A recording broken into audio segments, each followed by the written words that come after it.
Good evening, everyone. Welcome to the regular meeting of the City Commission. Here Tuesday, June 18th. If you could please rise. Wait, we need to call the Oh, roll. excuse me. Stay up anyway. We're going to call the roll. Mr. Markert? Here. Mr. Long? Here. Ms. Cassell? Here. Ms. Burns? Here. Mayor Carney? Here. Please rise. I pledge allegiance to the flag of the United States of America and to the republic for which it stands, one nation, under God, indivisible, with liberty and justice for all.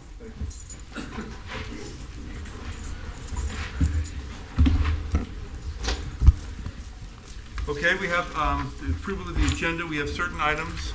Item 6B is being pulled for some discussion of certain items that are under it. Thank you. 6I3. Wait, Mayor, so 6B will be 7AA? Okay, you want to do that now? Fine. Yes, Okay, please. that becomes 7AA. 6I3, Will be 7BB? 7BB. Wait, no, I'm sorry. We're pulling that off. 6I3 is completely off Yeah, I was the gonna agenda. That's coming off the gone. agenda. Fine. 6I4, That'll be 7BB. that will be 7BB. And 7B, which is being Postponed. postponed at the request of the applicant. 7D? 7B as in boy. Oh, B. That's Thank you. 530 It's the North 530 Swinton. North Swing. Okay. All in favor? Aye. Any opposed? Well, Do we have to make a motion to, where? we should do a motion to approve and then all in favor. Motion to approve agenda. Second. All in favor? Aye. Any opposed? No, okay. We have a presentation. Mr. Mayor, I'll Yes. go ahead and take it. And this is, Okay, yeah. thank you. This is simply the presentation by the city's independent certified public accounting firm, Markham LLP, the city's annual comprehensive financial report for the fiscal year ending September 30th, 2023. And this is a annual function of the City Commission to experience a brief presentation in this regard. With the completion of the annual comprehensive financial report as outlined, we've asked Mr. Montgomery from Markham LLP to please be here before the commission to offer us update and advice in terms of where we are. If you would, please.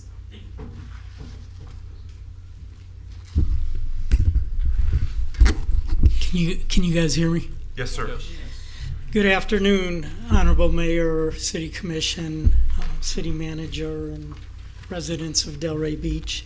I'm, for the record, Scott Montgomery from Markham, and here to present the annual comprehensive financial report for the fiscal year ended September 30th, 2023. And we actually issued the report on April 30th. And if you guys, I think we're handed a booklet of the printed copy, but I was just going to cover just a few of the highlights.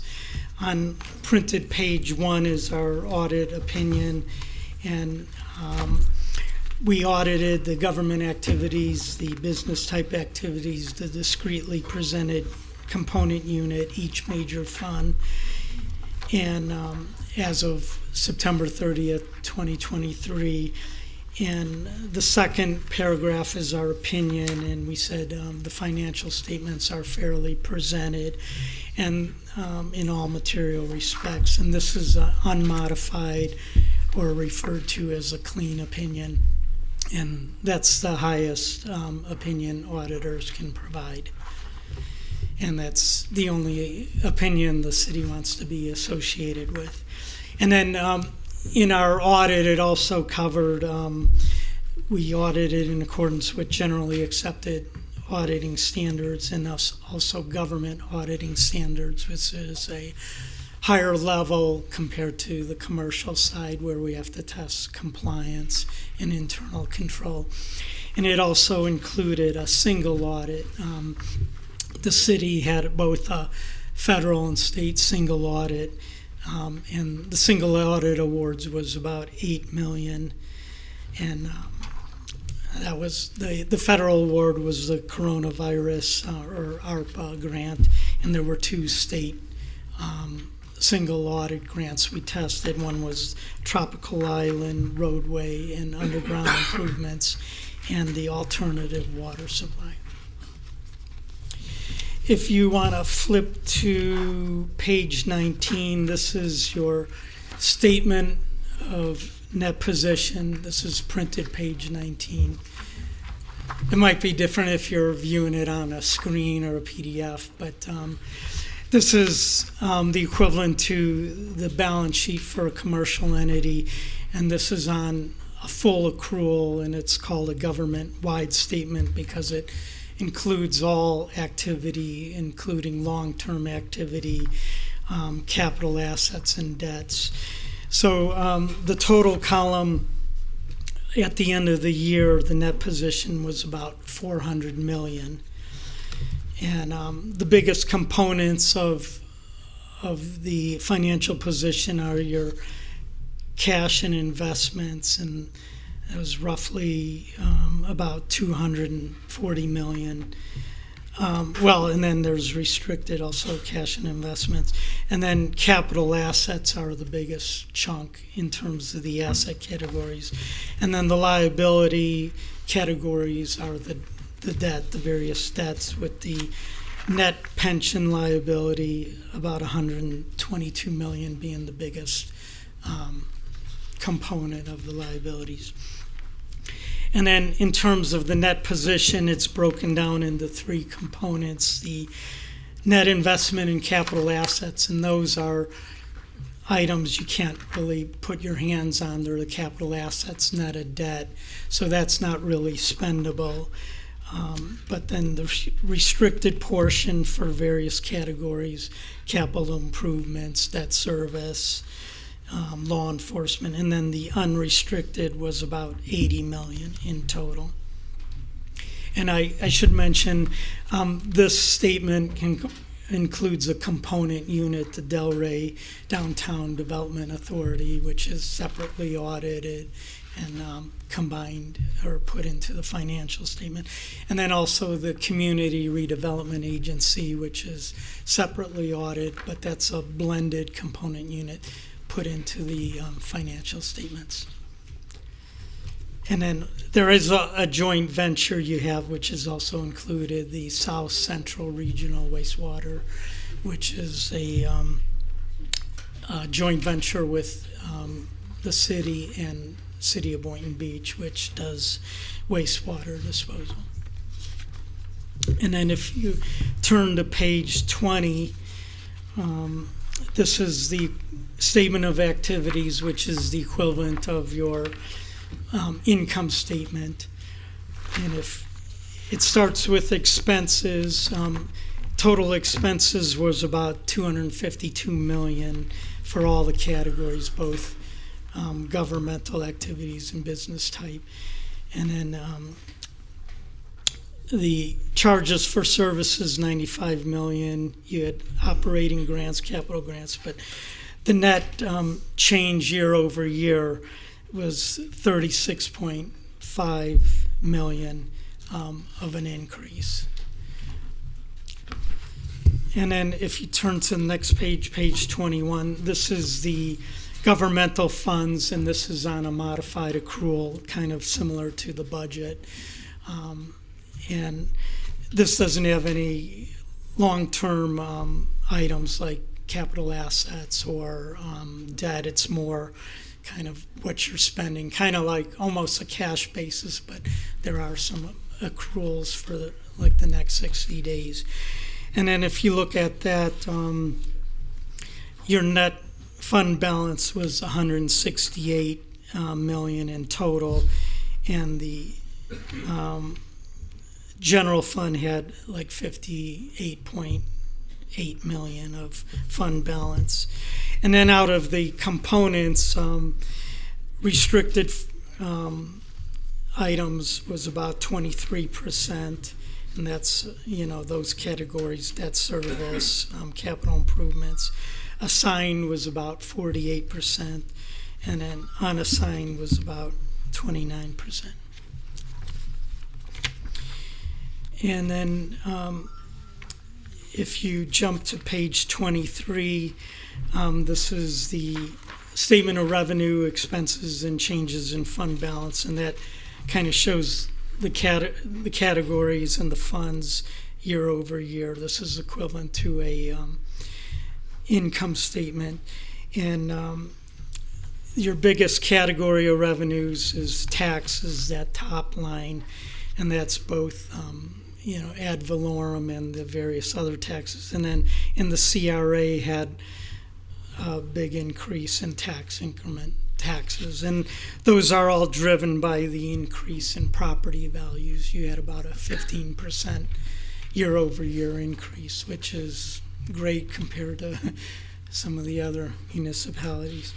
The net change in fund balance, kind of almost towards the bottom, was 21 million year over year. So that would be kind of like your P&L, like your overall positive change in the year over year balance. And then I guess there was one subsequent event note we had, and that was related to the issuance of the resolutions for the bonds. And there were two bonds that are going to be issued. So this occurred after September 30th. So, and it was all positive. You also received an upgrade from both Moody's and S&P. And so, they're both the highest ratings, like S&P, that's the highest. You have a triple A, and that goes from AAA to D. So you're, kind of at the highest rating there. And these bonds are for the new police station, existing fire station improvements, and improvements to parks and facilities. And so we wanted to highlight that. And then if you jump to page 182 in the printed document, this is the schedule of expenditures of federal awards and state financial assistance. And this just kind of gives a listing of the grants. On 182 is the federal grants. And as I mentioned, the Coronavirus State and Local Fiscal Recovery Funds Award, or the ARPA, was about $3.4 million that you utilized in grant funding. And then on the next page, 183, printed page 183, that was the state awards, and you had about $2.9 million in that. And we did perform a single audit on that Tropic Isle roadway and underground improvements, the $1.2 million, and then the alternative water supply.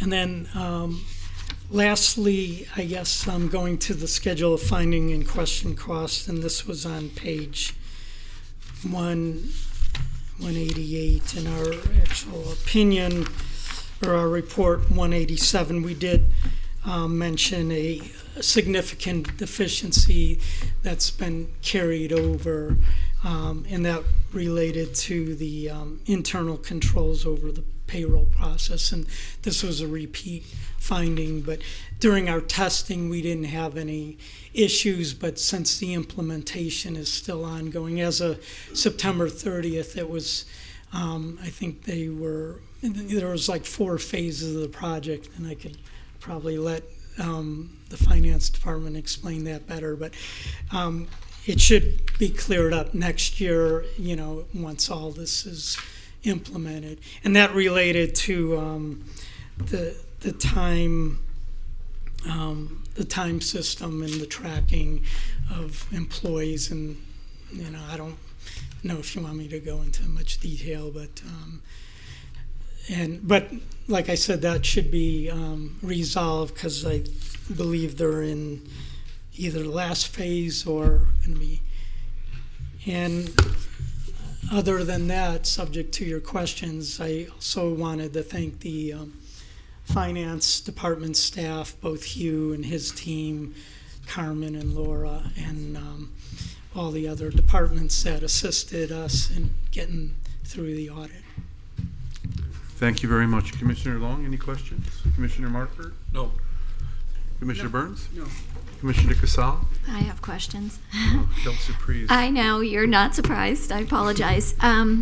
Thank you very much for the presentation. It's disappointing to have the deficiency, but our understanding is that shortly after you concluded this, that deficiency was completely cleared up, and I believe we sent a letter to the agency you reported to allow them to know that. Has that letter gone out? Are we on task with that? That's all been squared away. Yes, ma'am. Could we and as I've would reported you email that- a copy of that letter to us at some point soon? Sure. Thanks. If I may. Sure. I provided a written update via information letter report a few weeks back, Yes. if you will, to summarize that. And the role and function in this regard is the external agent working with us in that regard to also interface with the state of Florida as noted. So we will share that pertinent information per your request. That's not a problem. Thank you. You're welcome. I had a couple of questions that some of them I answered with the city. Thank you. But this subscription item, your note 17 on page 113, Yep. city expenditures exceeded appropriations by $3,508,166 for subscriptions and $927 for debt service. That subscription, is that electronic subscription for time and attendance? It looks like you had no balance in there, and then at some point at the conclusion of the year, we threw in the $3 million charge. Yep, there was a new GASB standard for subscription-based information technology agreements, and what the city had to do is reach out to all their departments and see what subscriptions they had, and the new pronouncements required those to be analyzed and then put on the books as an asset, like a right-to-use asset, and then a corresponding liability. And so, because of that new pronouncement, I don't think it was like officially budgeted, but I might turn Right. that over. It was an oversight, or we just weren't anticipating it? It's not an oversight. You just No. mentioned a Government Accounting Standard Board directive that was recently executed that require municipalities in this case to outline subscription charges, and thus the necessary accounting needed to reflect that. Right, but Right. wouldn't that generally be somewhere in there regardless? But we don't need to have a prolonged conversation. I'll Well- catch up with Mr. Dunkley on this. But Yep. Normally it was like a lease rental where you pay over time, whatever. Okay. Say you're paying for a software and it's $10,000 a month. Right. That would show up as an expenditure. But Correct. then this required a calculation of, okay, that $10,000 a month, and say it's for 5 years, and say it ends up being $3 million and the present value is, say, $2 million. You had to put that on the Understood. books as a an asset and liability, but then also in the statement of the revenue and expenses, it gets put in as like proceeds and then a correspondent okay. capital outlay. So it ends up being a wash, but on the budget, it had. Okay, thank you. And there's just one thing I'd like to point out, Mayor, for you and for my fellow commissioners, is that the report notes that we, on page 17, it notes our budget amounts, and it says that we budgeted for $184,900,000. And in our prior year amendment, it was $169,900,000. But on page 172, you'll see in 2014 we had 803 employees, and in 2023 856. So only 53 more employees since 2014. So anyway, thank you. Just that's a note because we're working on our budget. I appreciate your time. Have a lovely evening, or from me at least. Thank you very much. If there's no other questions, Mr. Moore. Thank you. So now we're at comments and inquiries on the agenda, non-agenda items, and thus city manager responses to prior public comments. I do have a couple items that I will address at the end of the regular meeting. I think it's productive that we get past the rest of the session as I address those as it relates to state appropriations being experienced, as well as matters pertaining to the Crest Theater classrooms. However, this is not driven by input from the public. However, there is a topic that is driven by input from the public. And Mr. Carney, you and I have experienced this over the past several days or so, and it relates to the direction offered by City Commission via goal setting session Friday, May 3rd, 2024, regarding the next evolution of golf design so that we can get to a place in which we can implement the improvements. I'll summarize via the May 24th, 2024 information letter report what that looks like in terms of anticipated costs, thus a feature of the proposed budget adjustments that are before you this evening, as well as the path forward with respect to contractual services.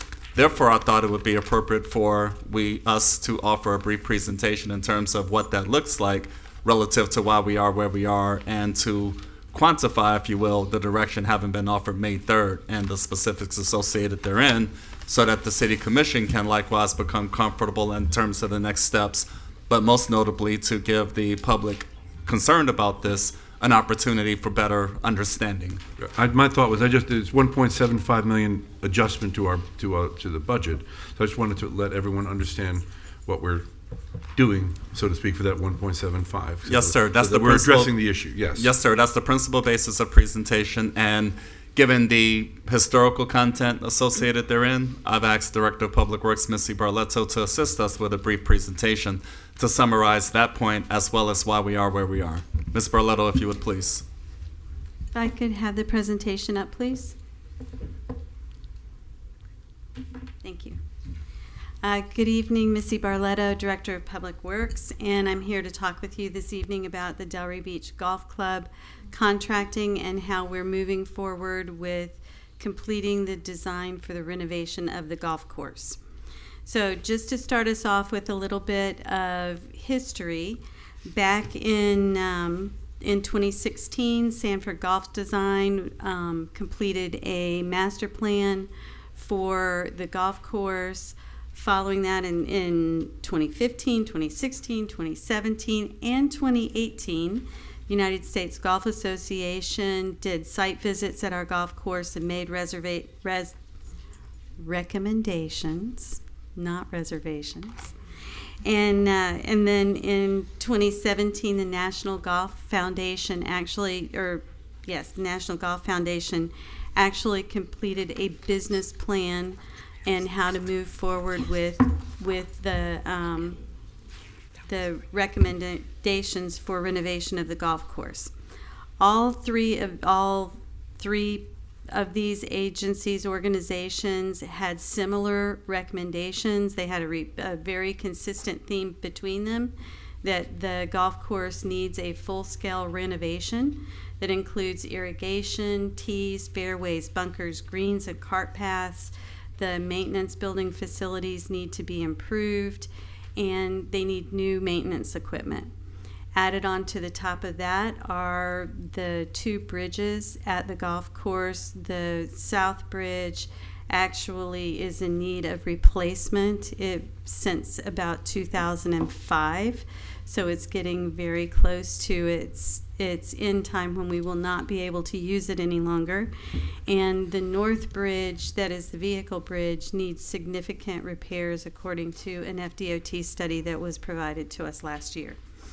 The other consistent theme among them is that additional operational resources need to be increased. So I want to go through some of the history of where we've been with working on getting the design started and getting the renovations of the golf course starting with 2020. So we had the three plans leading up to 2020. In 2020, we solicited a request for qualifications to hire a group of people to provide us with the redesign of the golf course and all of the things that were listed in the prior plans. Sanford Golf Design was selected in that solicitation to provide design as well as construction bidding and construction administration services. In October of 2020, we began the design process. We reached 30% complete, which is a conceptual design, on February 19th of 2021, and 60% complete designs in May of 2021.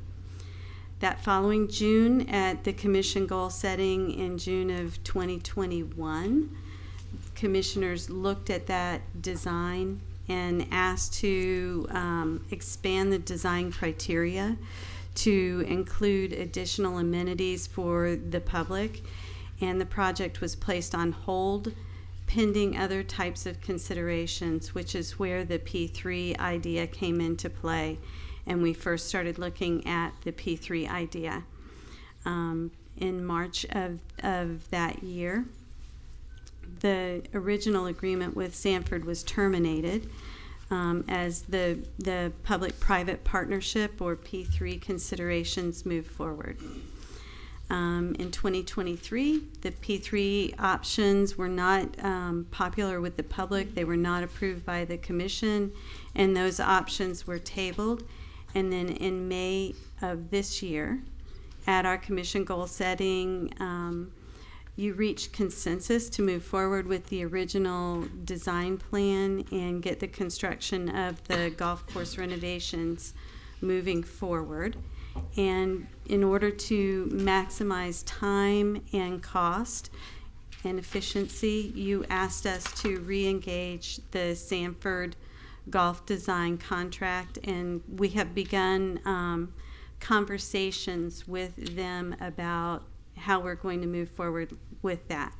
At this point, I really need to say that we've had internal meetings. We've reached out to Sanford.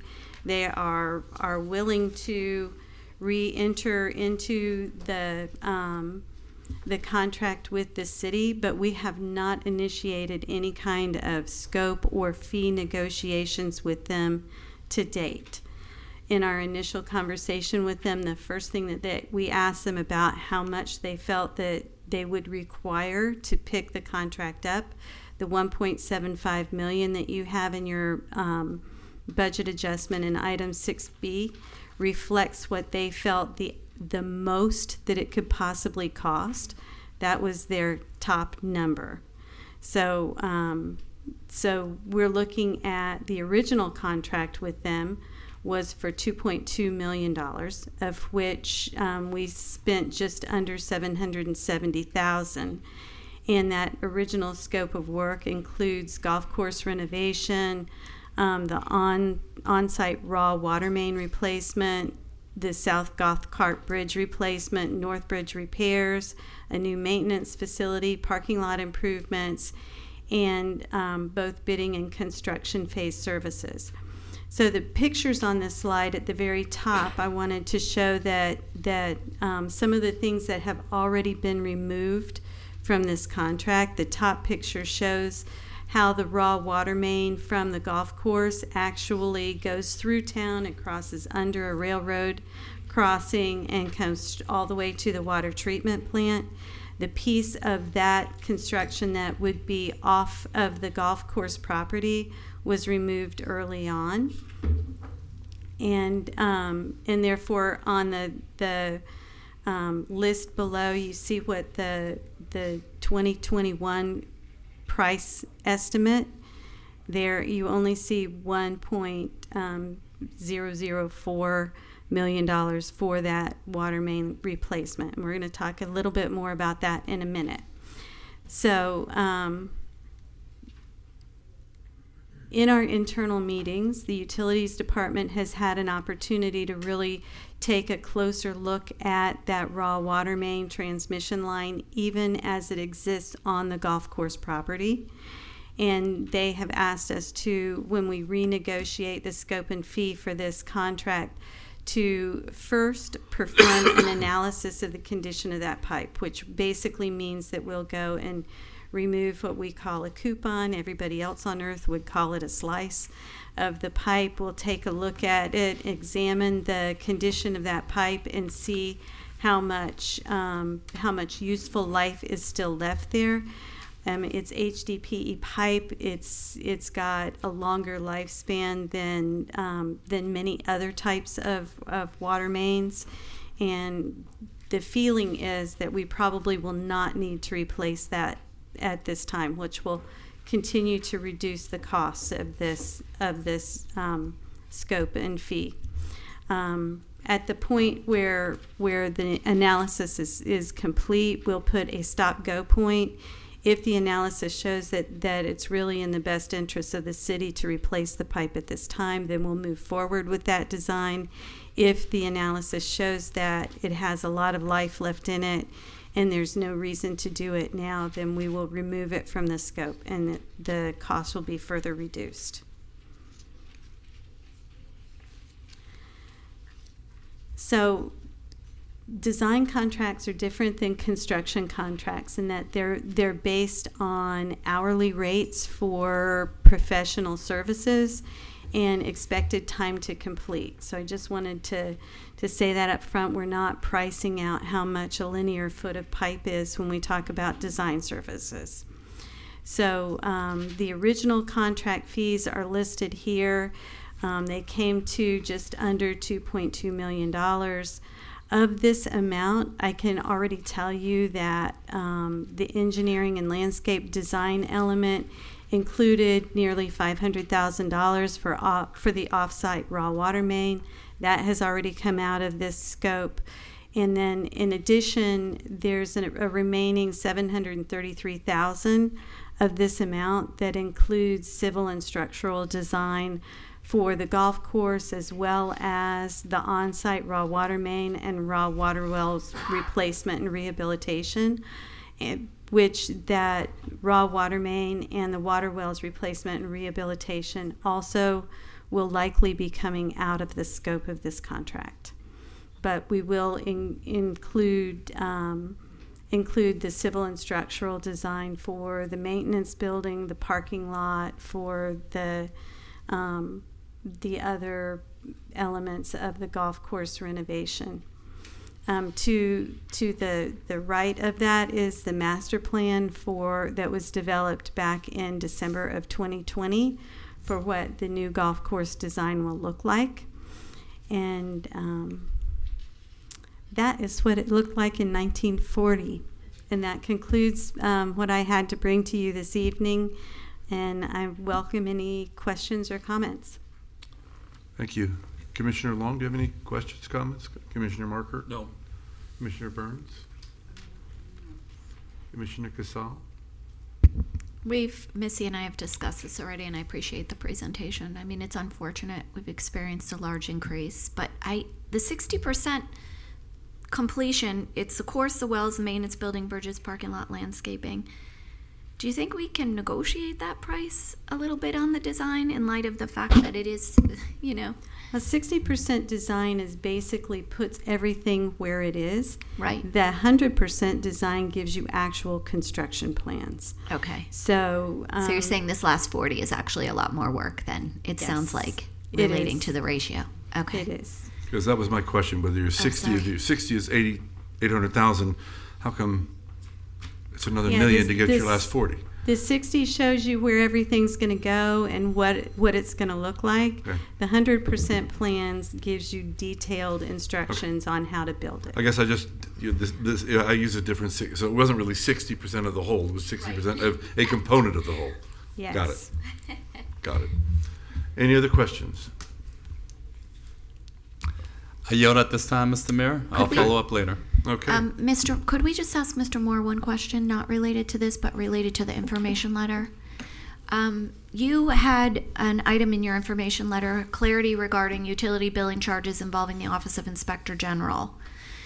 And you noted that the Inspector General was contacted to help achieve clarity regarding the utility billing. Thank you, Missy. Thank you, I'm sorry. And we provided documentation. The information that we provided, is that the same? Are we dealing with the same number that we were dealing with when we approved these numbers up here? We are. Okay, so that nothing has changed. The information to the OIG is not different. I don't believe so. And what is going on with that? Could you let us know? That's all of it. My interest in providing that information this past Friday was in response to questions that were explicitly raised during the May 21st meeting when we offered recommendations accordingly. My interest was to advise the commission that we had, in fact, engaged with them in the aftermath, and that's where we are. No further updates at this time. Okay, so they just sent you an inquiry and you're going to respond with documentation? That's all been accomplished. Thank you. Okay, thank you. Okay, comments from the public on any on agenda or non-agenda items, so that don't have comments after them. And Chief Major, I'm going to ask you at the very end of public comments to please make a public comment thanking the Kimmels for because they're not here and I was going to recognize them. So is that something you could maybe do, just to thank for their wonderful gift? Thank you. Good evening. My name is Ed McCall, 36 Palm Square. And with that presentation, I didn't know this was coming on tonight on the agenda. But anyway, I'm here to talk about the $72,000 for the replacement of the greens, the putting greens at Delray and Lakeview. If this is a temporary fix to what's going on, I can understand it. If not, save the money. Because any idea how long this will take when the contract's signed? Actually, Mr. Mayor, this is one of the items that were pulled when the agenda was modified, so we'll be coming back to City Commission at an upcoming meeting with final recommendations to that effect, so we're still tightening it up. Okay, I guess I'm asking about the actual implementation of the renovation after the contract's signed. Has that been discussed? We will be following up with the City Commission in the next meeting or 2 meetings from now with recommendations regarding contractual services. Once we get to that place, we'll be in position to articulate a course of direction. Okay, so I guess my question is regarding this $72,000 that is up for redoing the greens. I mean, obviously the greens are in bad shape. I sent an email with pictures of it from this past Sunday. It needs something. So if this is a temporary fix, putting fingers in the dike, I understand. If not, save the money and put it towards the whole thing. Thank you. Thank you very much. Good evening, Willie Potts Jr., 600 Lindale Beach Boulevard, Delray Beach, Florida. 3 concerns. First concern is Pompey Park. I was there the other weekend. It was raining. I had an umbrella for the outside. When I go inside, I still need an umbrella. So I would like for y'all to do something about fixing the leaks there, because it's getting a little bad now. The second thing is Police Advisory Board. My understanding is that they're trying to request to meet once a month. And I'm trying to get an idea, is y'all going to go along with that? Because we do need more meetings at least once a month. Which one? Oh, the Police Police Advisory Advisory Board. Okay. And that's it. It ain't take a minute. Great. Thank you very much, sir. Good evening. Jay Alpern, 3130 Lowson Boulevard, Delray Beach. You actually pulled a lot of the steam out of my concerns tonight. Well, that was after that divot from that hole from the golf course that you did from the 1940s, yes. Well, 6I3 is what brought me here, and then I realized that there was a lot of concern. I'm very fearsome of throwing away money. Fixing those greens, we did it about 2 years ago, and those greens are diseased already. You can't fix that. You have to replace it. And it's time it's done. I've been coming to the commission and sending notes and emails for over 8 years. This has been neglected for well over a decade. Don't put any delays in it. Let's celebrate the 100th opening of the golf course and not put it off for another 2 years. Thank you. I think everybody up here agrees with you. Thank you, Dr. Alpern. Good afternoon, Mayor, Commissioners, members of the public. I'm Mavis Benson, 800 Greenswood Court. I am here tonight expressing my continued interest to once again be reappointed to the Downtown Development Authority Board. In 2004, my husband and I made the move down from Ohio. And if you remember the fall of 2004, that was when you had the 4 hurricanes that passed through that season. When we left Ohio, our neighbors and friends said, "Are you crazy? Do you still want to do it?" And we said, "Yes, we do." So we came down, opened up the gallery, and our next door neighbor was Bruce Gimme. I don't know if any of you remember Bruce at the trouser shop. And Bruce shared with me a year after we had been in business and said, "You know, Fran Marincola is a good friend of mine. And when he saw what you guys were doing, he said, they won't be there for a year. They won't last a year." Well, I'm proud to say in December, we will be celebrating 20 years in business. Great job. It hasn't always been easy. It's been wonderful, but not easy. We had the recession of 2008, 2009 to go through. We also went through COVID. So they were challenging times for all of us, and we were all in it together. And I think that's the thing that makes Delray so special, is knowing how the community works and how having leaders at the top as yourself value the customers, the businesses in our downtown, and help as much as possible. But equally as much, I found through the DDA, everything they offered and how they were always there and had the tools to help us through good times and bad. So it led me to want to become a part. I feel like what I brought to the table is, from a merchant standpoint, I'm there 363 days a year, 7 days a week, a couple of nights a week. My husband and I run the business. We have no one else. When you come in, it's always us. So it was only natural that I wanted to give back. And by joining the Downtown Development Authority, I was able to give back. I hear from the merchants, I hear from our visitors, I hear from the residents. I know their concerns, their fears, what they want, what they need, and to be able to bring that to the table is something I'd love to continue to be able to do. So once again, my hat's off to you. I could never run for an office. It's hard enough to send letters and phone calls. So I thank you for listening to me, answering my calls, looking at my emails, and whether it's got the title board member behind it. Thank you, Ms. Benson. Thank you. Hi, everybody. My story is very similar. I've been on the avenue for Alan Costello, Big Al Steaks, 450 East Atlantic Avenue. Sorry.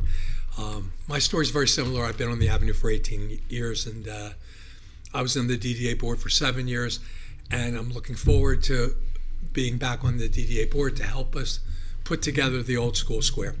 And I thank you all for putting up with me this last couple of weeks while I applied and got everything straightened out.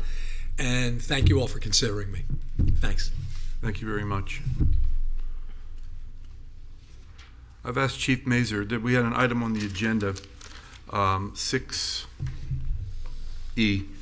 The Virginia and Harvey Kimmel Family Foundation has donated $450,000 to the city for additional community service officers. I thought they were going to be here, so I was going to pull it. So, but if you would very kindly make the presentation quickly that you were going to make, and that would be great. I will. Thank you. To recognize them. Thank you for the opportunity. Russ Major, Delray Beach Chief of Police. The Kimmels have been very, very kind to the city and to our agency. They are a 501c3 that gives to us. They had an advocate position that they filled for us for the last 3 years, and they paid for the salaries for that position, and now they're continuing on with a community outreach officer. And that outreach officer, just so you all are aware, does a lot of the homeless initiatives. They work with the people in our community that have behavioral issues, substance abuse issues.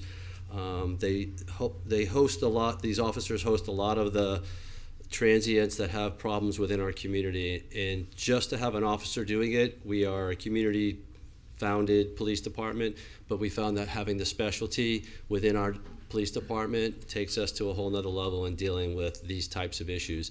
The Kimmels were kind enough to donate $150,000 a year for the next 3 years to add an additional officer to our group, and it is priceless. It's so difficult to find people that actually are so kind to give like that.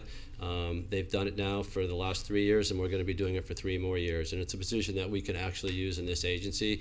We hear about homeless initiatives and homeless problems within our community, and a lot of these are really great people, and it allows us the opportunity to touch these people in a way where otherwise we wouldn't be able to. So I appreciate what the Kimmels are doing for our city and for our police department, and I cannot thank them enough. Thank you for the presentation. They're great citizens, Thank you. and I really appreciate everything they do to help us. Are there any more comments from the public? Seeing none. Where's my list? I've lost my list. What's next? I'm sorry? The consent agenda. Motion to approve consent agenda as amended. Second. All in favor? Aye. Aye. Any opposed? No, great. We now have item 6B, which is becoming 7AA, which we were just kind of talking about, so.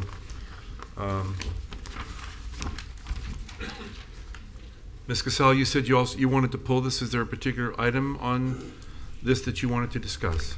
Yeah, I mean, I've stated this. I don't want to, I guess we don't have to, I'm uncomfortable using the reserves in some of the way that we're using them. I've expressed this privately with Mr. Moore. The IAF contract is concerning to me. We've discussed it. This 3.7 million increase this year, 6 million next year, 10.7 million the following year, and the fact that we're having to pull money from the reserves for the contract concerns me, and I would like it if we could try to look within the department and see if there's other ways to get this money, because again, as I said at the last meeting, we have in the last 10 years only 2 times has the city of Delray Beach dipped into the reserves, 1.9 million in 2016 and 500,000 in 2020. Yet it feels like we're getting into a pattern of dependency on this, and I'm concerned about that for the long term. And I'm especially concerned, I think that report said our contract commitments for last year, according to that ACFR report, were over $46 million. It's very concerning to me. We have a good financial situation here, but how we manage it is critically important. And I just want to put that out there for people to hear. Thank you. Thank you very much. Anyone else on, is there anything you wish to address on that? Not at this time, thank you. I think we've spoken, and I understand what the expectations are, and we will do our utmost, and I look forward to guidance and direction accordingly. So are we going to take that, are we going to pull that one part and that one section before you go to yours? That amendment has a number of different things. Correct. listed So on you it. want to pull that from the approval of the Yes, and allow Mr. Moore the opportunity to look at resources and see where he can get that before we go for the reserves. I would Okay. like to do that. Mr. Moore, yes? If there's a consensus to proceed in that regard, however, we did achieve the calculations. However, we can come back to evaluate what's what. Huh? Yeah? No. You're not on board with that. What about you, Mr. I think we should do it. Yeah. Commissioner Burns? What exactly are we asking to do? He was asking to see whether or not he can find the money within the departments themselves before we go to reserves to cover the cost that they're suggesting here. And then, did I just hear you, Mr. Moore, say that you've already done that? We did a thorough evaluation to that effect in terms of calculations why we are where we are, and that is the basis for the recommendation to go forward at this time.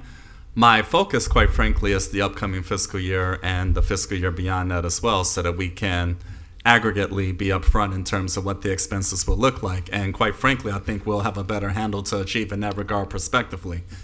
These adjustments right now will take care of the upfront commitments as we now understand them, and the big reason for them coming before you in this fashion is because the most recent IAFF agreement was authorized after the beginning of the current fiscal year.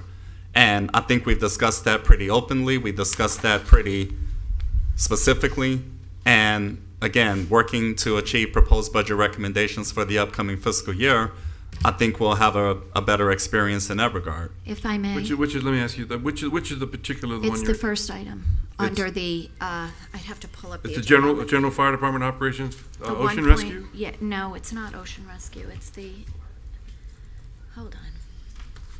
I have to pull the agenda up on the computer because it's not, I don't have the booklet you have. Because I do think we have consensus, by the way, because I'm going to, Yeah. I'm going And to if say I that we look a may, little harder and see whether or not there is any money in it. I understand. The thing that you said this was represented to the public. Frankly, that was about a 400% increase in the contract. Could you tell me which one so we can move along? It wasn't, there was no presentation done to Delray Beach residents to see, I'm sorry, I have to go up, I have to pull the agenda If we up. have a consensus, can we just agree to move forward and then Yeah, but I'm discuss just this trying next to time? get the number. Hang on one second, I'm getting just trying to get the number, and also to point out that actually the residents did not have the opportunity. Thank you. Let's get the number.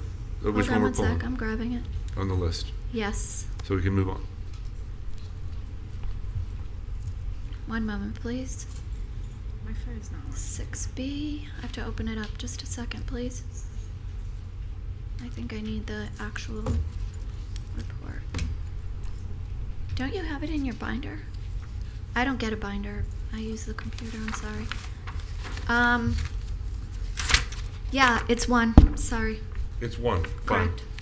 Fire Department Operations, OSHA Rescue Divisions. And just come back to us and let us know if you don't mind. Given the consensus, I don't mind at all. I'm always happy to be responsive and attentive as possible. Given the consensus offered by three of you all, I will take that as direction. So what I will do is work with not only the Department of Finance, but interim leadership in the Department of Fire Rescue to come back with a concrete summary as to why we are where we are. Right. And I'd like to go ahead and commit to a date of the August 5th meeting. I like to take ample time to accomplish this in this regard, and I think we'll be able to get ourselves squared away. Thanks. So the That's August 5th regular city commission meeting, we will come back with budget adjustments, considerations regarding fire department operations, Ocean Rescue Division, as noted in the documentation, to be as explicitly clear in terms of why we are where we are, and any and every opportunity we'll be able to identify with respect to any internal current fiscal year adjustments to help reduce the dependency as outlined,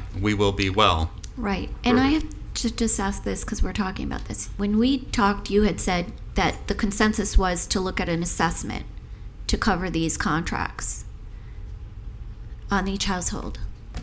Now, I think we need to have a public conversation about that because I don't see. That can't be done We that can't do simply. that. No, this is not. So- It's not. No, I'm not talking about now, but I think at No, some there point was we have to discussion, figure out how yeah. we're going to, how does the city, Put it pay in for comments this. at the end, and we'll just bring it up. I and would love to. we'll- Okay, thank we'll you. We'll agenda it for a later Mayor, meeting. Perfect. Is the balance of that Exhibit A acceptable? Because we can just approve this as amended so that all the other line items in there can get approved. Yeah, I 'cause mean, think we're some not, of we're them not are going to, we're not time-sensitive. readdressing the $1,750,000. I think we've already. No, we covered that pretty We've well. covered And that. frankly, So- I'd like so- to ask the commission to please, in lieu of what you've all just consented to achieve. Yep. And I have an approach to offer direction in that regard to come back August 5th. May I ask you all to please approve the other budget adjustments? Do we have consensus to approve the other items? I Yes? do. You would have to vote Yes. formally Okay. as amended. Can motion to moved. approve as amended. Okay, we have a Second. move in a second. All in favor? Aye. Aye. Any opposed? Nope. No, great. Moving on. Thank you. Thank you. Okay, we have now 7BB, right, which is a former 6I4. I thought that, wasn't that pulled? So that is, I believe Amy Hansen's here from Parks and Rec. There's an adjustment on the total amount that is being requested. And so if the commission's inclined to approve this with that amended amount, it would have to just be a motion to approve as amended. It's a little bit higher than the 132,000. Amy, do you want to put the exact amount on the record? It's $136,661.60, and that allows for expedited 132, delivery. 661? 136,661.60. Gotcha. You forgot the comma. Pardon me. Gotcha. Any other issues? Motion Okay, to approve. Can I motion to approve? Motion to approve? Second? Second. All in favor? Aye. Great, great. Next one is, well, there are none, right? That's 7B has been pulled, so we are finished with those, and we are now on 7A. 7A. Do you want me to read the resolution? Yes, please. Resolution number 104-24, a resolution of the City Commission of the City of Delray Beach, Florida, providing for the abandonment of interest in a portion of right-of-way bisecting 2001 South Federal Highway, totaling approximately 5,302 square feet, as more particularly described herein, providing for an effective date and further purposes, and this is a quasi-judicial proceeding. I'm going to read to the room the rules, the quasi-judicial rules. This hearing will be conducted in accordance with the quasi-judicial rules. The applicant and the city shall be allowed 15 minutes each to present their case. The public shall be allowed to speak for 3 minutes each, or a maximum of 6 minutes if the person represents an organization or a group of people who are present but agree not to speak. The City Commission and staff and the applicant may be allowed to cross-examine a witness. The city or the applicant will be allowed to offer rebuttal testimony. The decision to approve or deny an application or appeal may not be legally made upon personal views as to whether a project is a good project or not, nor may a decision be made on the numbers of citizens who support or oppose a particular project. The law requires that all decisions must be made on the basis of whether the project meets the requirements of law, the comprehensive plans, and the land development regulations. Are there anybody in the room that intend to speak on this item? If so, could you please stand and be sworn by the clerk? Mayor, Yes. there's 3 quasi-judicial items, so it's this one, 7A, 7C, and 9C. So I don't know if you want to swear in So everyone. anybody who intends to speak on 7A, 7B, 7C or 7C 9C. or yes. Please Seven- stand and be sworn by the clerk. Raise your right hands, please. By the authority vested in me as the notary of the state of Florida, do you swear or affirm that the testimony you're about to give is the truth, the whole truth, and nothing but the truth? Thank you very much. Ms. Alvarez, if you could please enter the file into the record.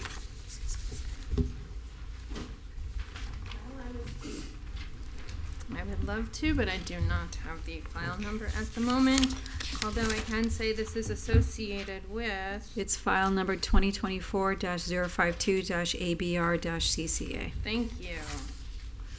I overlooked that. That's the file number. The applicant is here for their presentation first, and then I'll provide mine. Ex parte communication, Mayor? Huh? Ex parte? Anyone up here have any ex parte communications related to this or the next agenda item? We'll just do this one. This Please. agenda. None. No. No, I'm asking you. None. Thank you very much. Mr. Weiner. Thank you. Michael Weiner, Sax and Kaplan, Broken Sound Parkway, Boca Raton, Florida.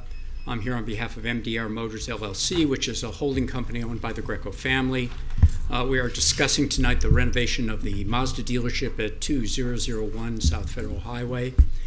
It has been a dealership since at least the 1980s. It was owned by Bill Chamberlain, one of the first automobile dealers in the area, then by Ed Morris in 1989, and then finally by the Greco Group in 2001. The Greco Group previously completed major renovations to the dealership more than a decade ago, but franchise commitments to Mazda meant that certain additional renovations have to be completed. Hence, there was a redesign, and most of it has to do with the modernization of the elevations. I'll get to that in a moment. It is the redesign that prompted the items that you see on your agenda. This is a little bit of an unusual quasi-judicial hearing in that we have 7A, 7A1, 7A2. I'll call it the Greco grouping. The submission and planning for these approvals started before the streamlining of our procedures that took place last year, and it seems that staff thinks it's best to bring the group of all matters together. We have no problem with that, but typically there are only the first item would be, but that's just procedure.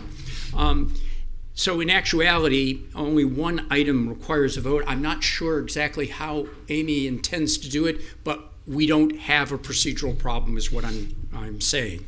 So all of these matters are reviewed together as these items, 3 in a row. And I think that actually makes for clarity because you get a better flavor of what occurred here. So let me first talk about the resolution that would require an actual vote. It relates to a right-of-way that has, for all material purposes, been abandoned when the property became an automobile dealership.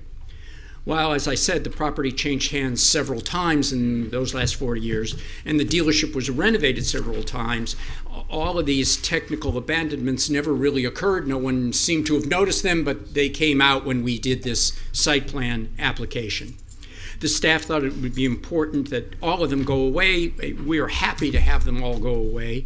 In doing so, it also put in place a better system for utility easements and a better system for public easements. They pulled that all together, having noticed the technicality of the right-of-way. In the additional matters before you, you will see those easements that actually make the easements fit in the public record for what they're already doing. There are already sidewalks there. There are already utilities there. This straightens out the paperwork so that the privately owned land is burdened by recorded easements matching its actual use. You're getting stuff, we're giving up stuff, is the short description of that. All of the engineering housekeeping just happened to be done at the same time elevations were completed pursuant to the site plan. That's the whole package of 7A, 7A1, 7A2. No one knows quite why these technical items were mislaid for 40 years, but they're being corrected now. The site plan and abandonment were brought to a hearing before your Planning and Zoning Board. They received unanimous approval. We had no difficulties with the staff presentation at the time that they made before the Planning and Zoning, and since it's almost an identical presentation on the technical matters that we'd be giving as an applicant, we didn't think it's an official use of time for there to just be two presentations right in a row. So we're making this presentation, which is to the point, an overall picture. The staff is actually going to take you through the appropriate ordinance requirements and their findings, as you know that they do, with respect to the elements of receiving the abandonment. After the staff presentation, if there's any additional questions, given our agreement with the staff's previous application, we're more than happy to come back to the microphone in order to explain anything that might need further explanation. With that in mind, let me give you a broad picture that pulls this all together. Hopefully I've got the buttons going in the right way. Let's see.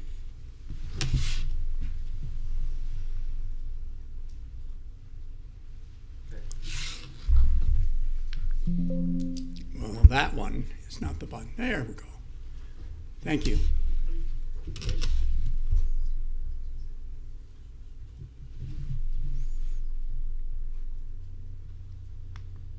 Nope. Can you get me back one? For some reason now we're going forward. Where's the reverse? There we go. You always put the new one with me, so I get to try it out. I thought this was great. This is, we aren't sure if this is the dealership itself and the exact location, but this is a approved dealership in the 1980s in Delray Beach, Florida. So it's Delray Toyota Inc. I think it says a lot that our regulations in the automobile dealership have come this far. I mean, we all know what Federal Highway now looks like. These are the site plan elevations that prompted this whole review that got us into the technical items. This is what was approved by Planning and Zoning Board. You'll find that there's a site plan that meets code, that there is obviously a lot of landscaping, a completely different foundation plantings. All of those things are done. And of course, in this modern era, all of the services inside, it has to be air conditioned. We're obviously in the age of computers, and it's nothing like what you saw from 1980, completely different. By the way, Greg Molina is here if you should have any questions on the site plan. It was unanimously approved, and we know that site plans are approved by your Planning and Zoning Board. So more pictures. Again, there's modernization. Now, what you'll be going into in detail, what Amy will give you in detail, is the abandonment of the right-of-way. It goes back to a 1926 plat. As I've said, it's already been utilized for close to 40 years. Right now, in 1991, when they did some of the utilizing, they actually put a portion of the building in the right-of-way. All of those were approved. As you'll hear, the abandonment is consistent with the development plan pattern and meets the code. The required findings will be gone through by staff. That completes my presentation. I hope you understand we're trying to make it efficient for you, get you to the point. So thank you, Amy. Thank you very much, Mr. Weiner. Ms. Alvarez. Good evening. I now have the file number 2024-052. So this is a resolution 10424 for the abandonment of the right-of-way. That was just briefly explained to you. So the right-of-way that is in question, you can see it's highlighted in yellow. It does bisect the property at 2001 South Federal Highway, which is the Mazda dealership. The right-of-way was platted through the 1957 Gateway Shopping Center plat, and let's see.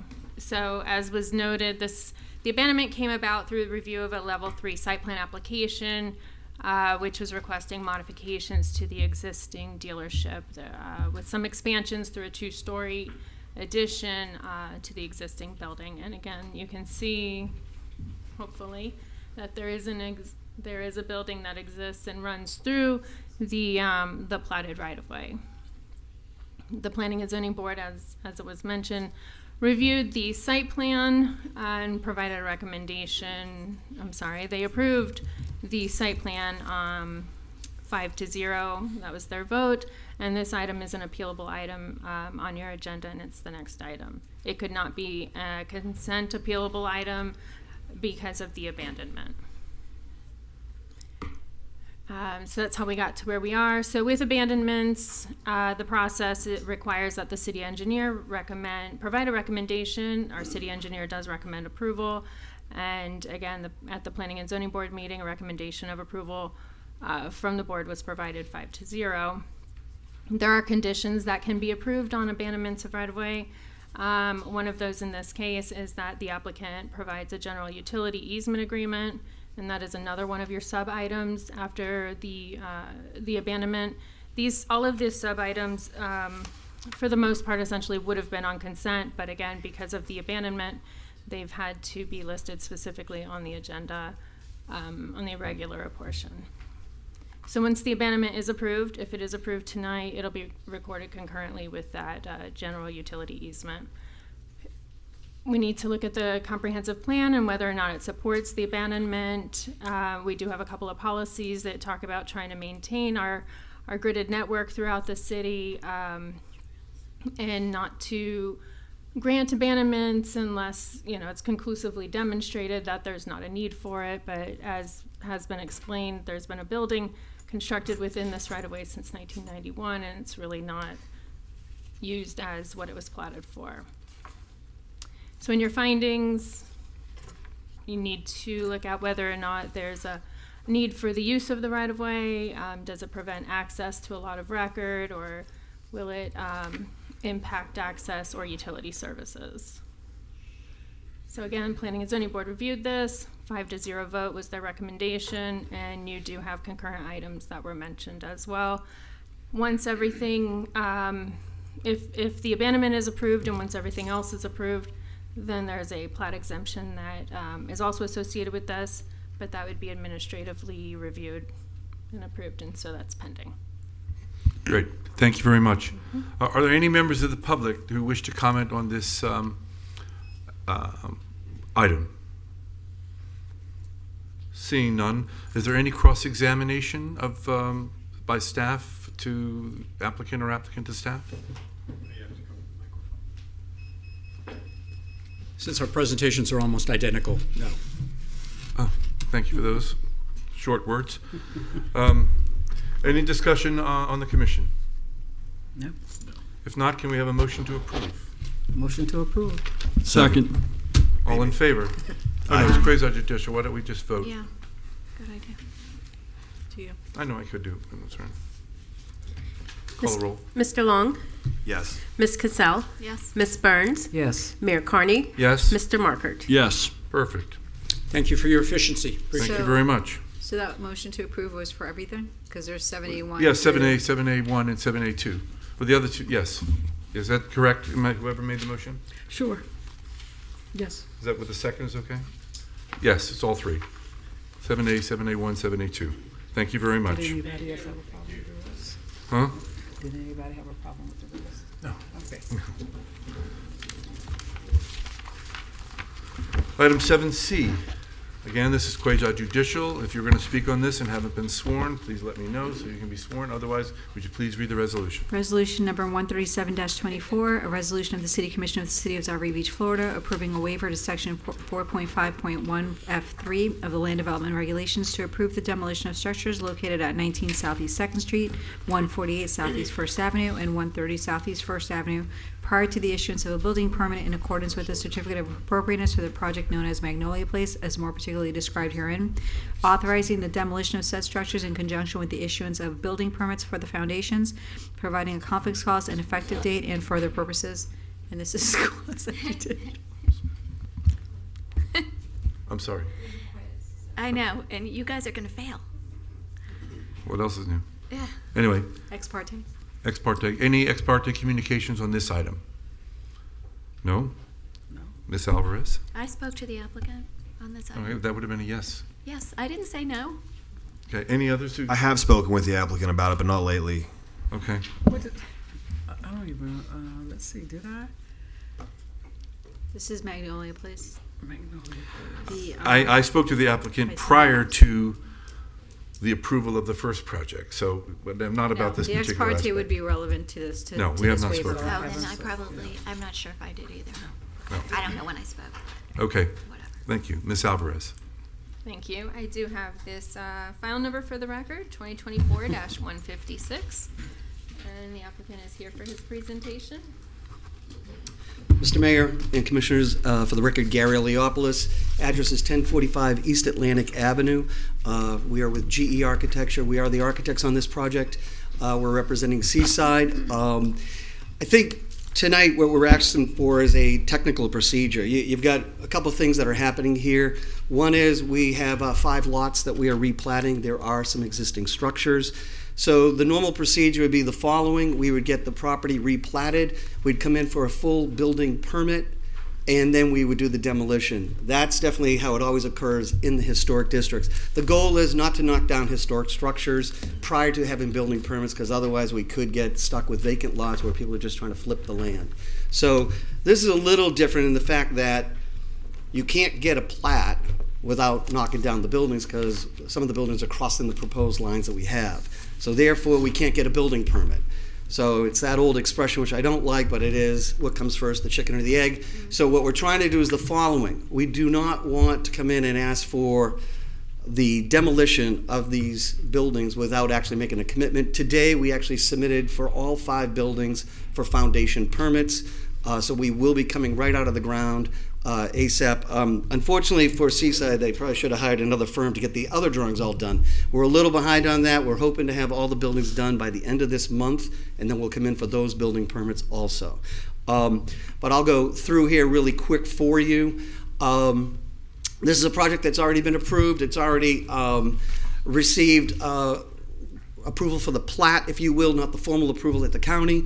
As far as the location goes, we are located down at Southeast 1st Avenue at the corner and Southeast 2nd Avenue. This is the actual southeast corner of the historic Oshad District.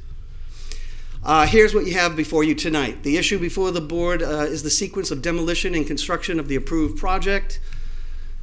Basically, we are requesting at this time for a waiver of the Land Development Regulations, LDR Section 4.5.1 F3. Demolition shall not occur until the building permit has been issued for the alterations or the redevelopment as described in the applicable certificate of appropriateness, which is basically to allow the demolition of 3 buildings upon issuance of a foundation permit instead of the issuance of permits for the full construction of each duplex. It's also important to note that the approved plat cannot be recorded until the certificates of completion for the demolition of the existing buildings has occurred. The approved 5-lot plat would result in new lot lines running through an existing building. Therefore, recording the plat requires the removal of the existing building. In the attached staff report from Magnolia Place, it is noted the need for demolition to occur prior to the recording of the plat and required building permits for the redevelopment prior to this demolition. So here's what you have here. These are the proposed lot lines. You can see in red the buildings that are there. What we're dealing with as far as the following facts. The 3 buildings approved for demolition are not contributing structures. The plat cannot be fully executed until recorded until the existing buildings are removed. We're proposing positive work in the form of foundation permits for all 5 lots. The infill redevelopment has been approved for a certificate of appropriateness. This is the building down at the south end. It is an existing 4-plex. This one has gone through on the surveys of consideration of would it be contributing. That survey has not been approved. This is one they were looking at. This is another duplex that's on the site. And then at the top, this was what we can only justify as looking at as a house that actually got broken up into 2 and became a duplex. So the LDR section 2.4.11B5 findings. Prior to the granting of a waiver, the granting body shall make the following findings of the waiver. We've got shall not adversely affect the neighborhood area. The waiver will have a positive impact on the neighborhood area by enabling the removal of vacant, blighted buildings. The existing structures are non-contributing structures, and the infill development has been determined to be appropriate for the district. Approving the demolition with the issuance of a positive construction permit suggests the intent of building the project rather than holding onto the land in a vacant state. Shall not significantly diminish the provisions of the public facilities. Public facilities are not affected by this request. Approval of demolition will allow for the execution of a plat, which also includes additional public right-of-ways that will be dedicated. Shall not create an unsafe situation. Unsafe situation will definitely not result from the demolition of these buildings. These buildings have been abandoned, they've been vacant, and as far as the surrounding neighbors have been saying that there's been a lot of loitering, I feel this will help clean up everything. Does not result in the granting of a special privilege, and the same waiver would be granted under similar circumstances on other properties for other applicants or owners. This circumstance is definitely, or the request is unique. The structures are not contributing. Not being able to record the plat creates complications with permit review from an intake thorough review process. So that's why we feel that this one is justified. I don't think you're going to find this normally in the historic districts. Typically you are dealing with one lot, one house, so you're not really dealing with replatting. That's why that issue of demolition not occurring before that is important for the historic districts. Again, our plat is done. This was just a sample. All the working drawings for the foundations are all complete. Should you have any questions, I'd be happy to answer them. Thank you very much. Thank you very much. Ms. Alvarez.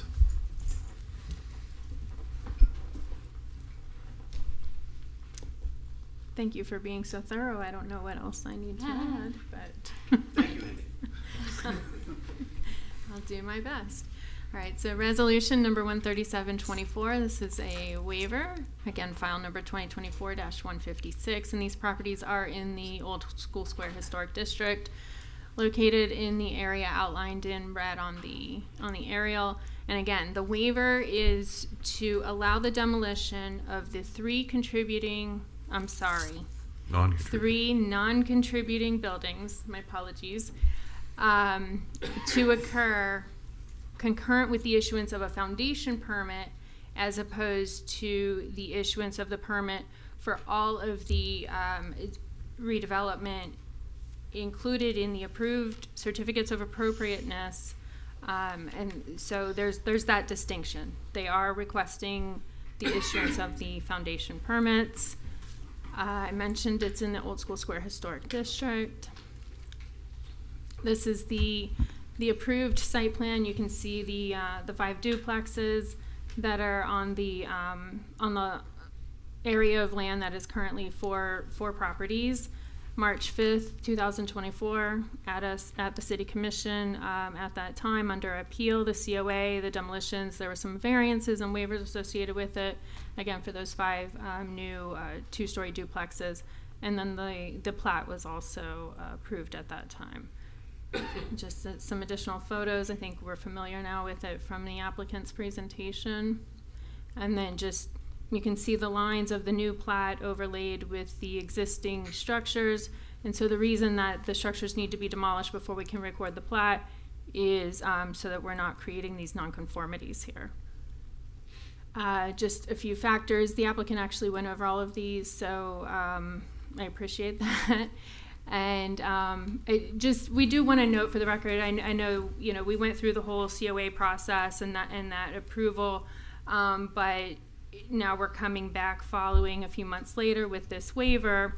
We did note in the staff reports for both the certificate of appropriateness for each property and the plat that you would need to, the demolition would need to occur prior to the recordation of the plat and the issuance of the building permit. So just for the record, I wanted to note that.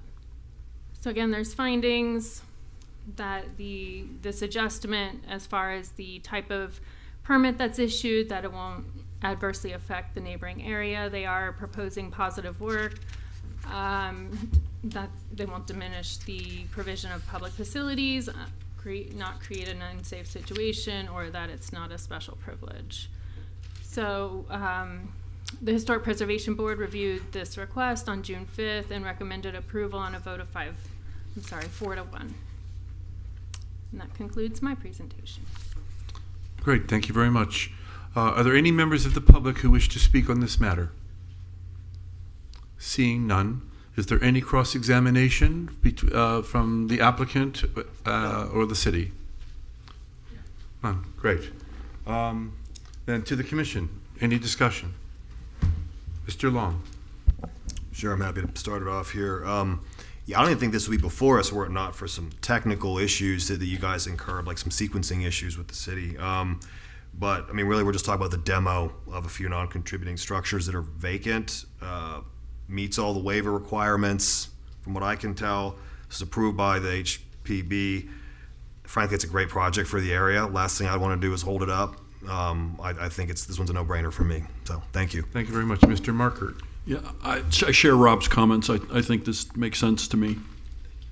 Thank you. Ms. Burns. Makes good sense to me as well. Ms. Casal. Great. So in a nutshell, the plat's already been approved, the site plan's already been approved, so this is just a technical nuance of timing so that they can start the project, of project which has already been approved. Correct. I'm in favor of it too. Okay, great. Can I have a motion to approve? Motion. Oops, sorry, go ahead, Angela. Motion to approve. Second. All in favor? Are we going to do you don't want to do a vote? You want to do all in favor? All in favor? All in favor? Aye. Aye. Any opposed? Good. I'll very mix it up for you, Terry, to keep things, Yeah, you'd like to keep her on her toes. so I'm never sure what I'm going to do, so I don't know why you should be either. Anyway, we have item 7D, which is a resolution. Oh, please, if you could. Resolution 123-24, a resolution of the City Commission of the City of Delray Beach, Florida, approving an impact event known as Muscle on the Beach to be held March 1st, 2025 in and around Old School Square campus, authorizing the city manager to take all actions necessary to effectuate the intent of this resolution, providing for an effective date and further purposes. Hi, Great. Thank you. I'm Susan Russo, 6080 Via Venetia South, Delray Beach. I'm the president of Sandoy Discovery Center, and I'm here representing them. We're asking for your approval to hold the 3rd annual Muscle on the Beach Car Show. It is a positive impact event. We are optimistically hoping for maybe as much as 5,000 people. It is hard for us to determine the exact amount because we run simultaneously with the Green Market. We do not compete with the Green Market. We do not sell food or beverages, and the Green Market has reported to us every year that the days of the show are one of their highest days. We've also had Delray Beach Police on site each year, and they've reported no significant incidences. The car show brings in money. People come for the weekend, stay at the hotels, stay at the restaurants, and it's a very important fundraiser for Sandway, which, as you know, is a city-owned non-for-profit. So I'd like to ask you to approve our 3rd annual car show. Thank you so very much. Allie.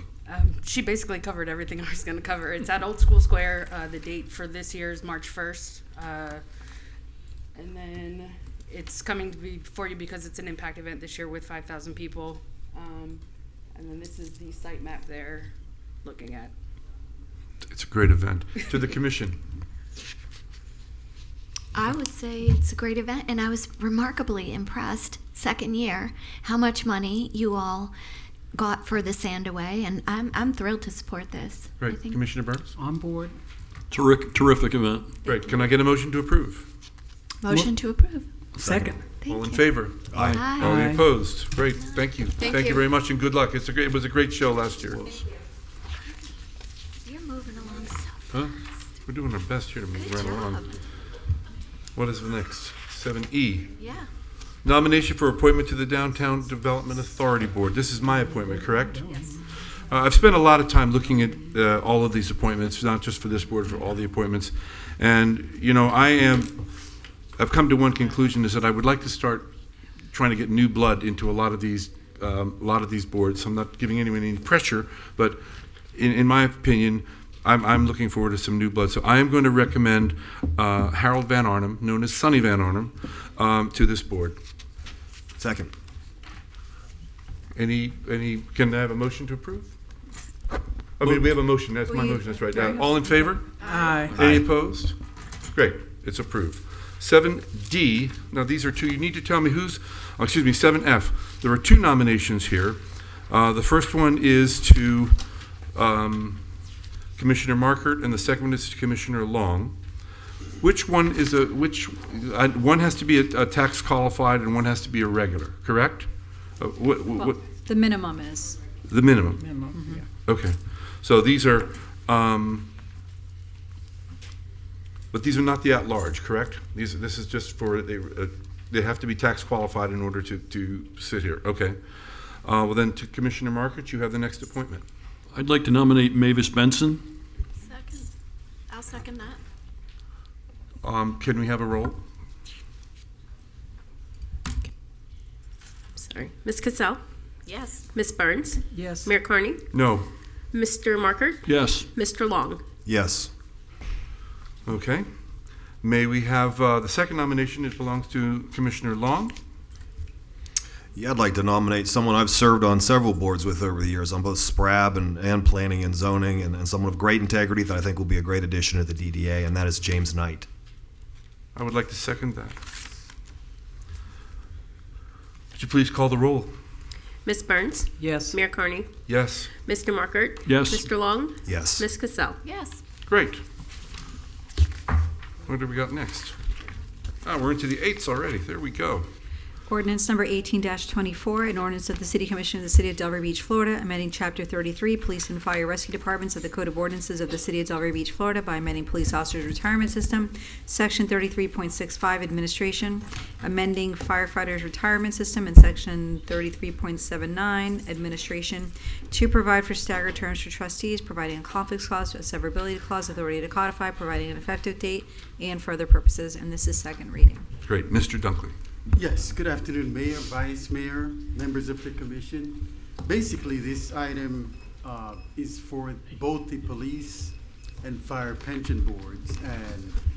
And the impetus of this item is it was born out of the fact of in 2016, the police and fire pension plans were split into separate individual plans. And so each plan consists of 5 members, 2 of whom are appointed by the City Commission, the other 2 are elected, and the 5th member is chosen by the other 4. The issue at hand is all 5 positions could be vacated on the same date, which this year is October 31st. And so what the staggered terms will achieve is that effective November 1st of this year, we will have 2 members who will serve 3-year terms for each board, and the other 3 remaining members will serve 4-year terms. And then thereafter, each member will serve subsequent 4-year terms. So the way that will be the matter of determining who will be serving the first 3-year term, the initial 3-year term is that the commissioners, you will decide which of the 2 appointees will serve the first 3-year terms, and one of the electeds will determine amongst themselves. So we'll have 2 individuals serving for 3-year terms. The other 3 will serve an initial 4-year term. And basically, that's what this ordinance is trying to achieve. Great, thank you very much. For any questions Commissioner that you Casal, have. Commissioner Burns? This is a public hearing. Oh, I'm sorry, it is, yes. Gotta get the public hearing rules, right? No, just open it up for public comment. It's, if anyone, this is a public hearing, anyone has any comments on this matter, please come to the podium, state your name and address, and make your comments. You will have 3 minutes. Seeing none, to the commission? Motion to approve. Second. All in favor? Aye. Aye. Any opposed? Great. Thanks. Thank you, Mr. Dunkley. Item 8B, would you like to read the ordinance into the record? Ordinance number 01-24, an ordinance of the City Commission of the City of Delray Beach, Florida, amending the Code of Ordinances of the City of Delray Beach, Chapter 96, Fire Safety and Emergency Services, Section 96.08, Hazardous Substances and Hazardous Waste, Recovery of Cost, by adopting a new title, Recovery of Cost, adopting a new definition for fire rescue response, amending the definitions of cost, hazardous substance, or hazardous waste, and person, and by adopting regulations for reimbursement to the city, providing a conflicts clause, a severability clause, authority to codify, providing an effective date, and further purposes. And this is second reading. Thank you very much. So I bring to the floor Assistant Fire Rescue Chief Travis Franco and members of his team to offer a very brief summary as to what this means for the City of Delray Beach in terms of additional reimbursement opportunities as a result of moving forward as outlined. Thank you very much. I don't know, is your button red or There we go. on? Sorry about that. Thank you very much, Mr. Moore. My name is Travis Franco. I'm Assistant Fire Chief, Delray Beach. I have with me Captain David Garcia, who's our Special Ops Coordinator. I'm going to allow David to speak on the hazardous material aspect of it, and then the other redefinition of cost recovery I can touch on. David. Good evening, yes. The biggest changes to the ordinance were just to align ourselves with what Palm Beach County and surrounding municipalities are doing.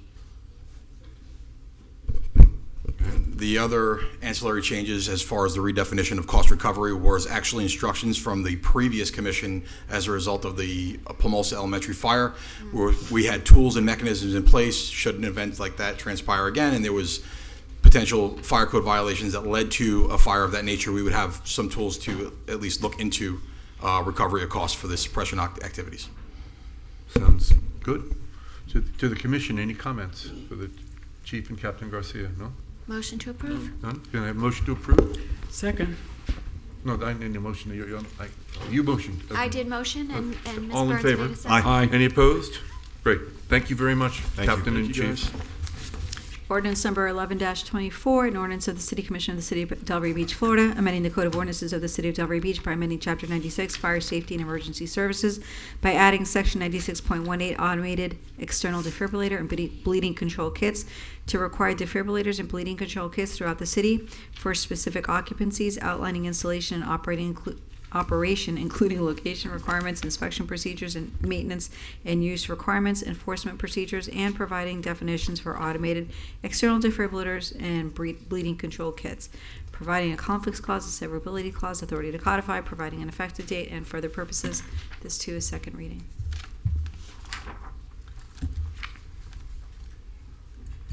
Round two.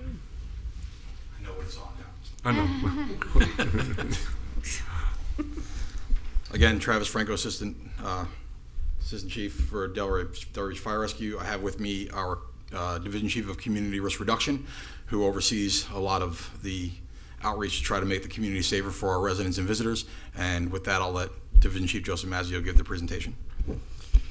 Thank you for letting me be here. Joseph Mazzio, Division Chief of Community Risk Reduction. Let's see here.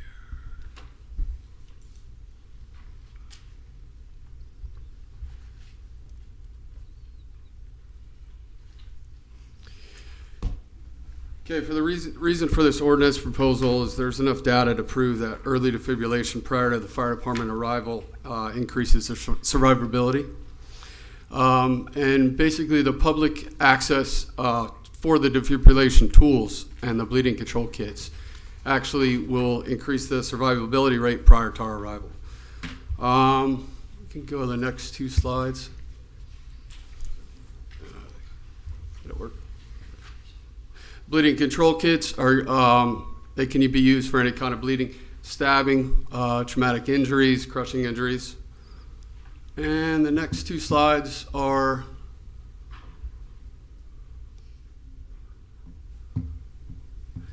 These are the different occupancies that would be required to have an AED and a bleeding control kits. The only one that wouldn't be an addition is number 5, which is dental offices, which is a state statute as already.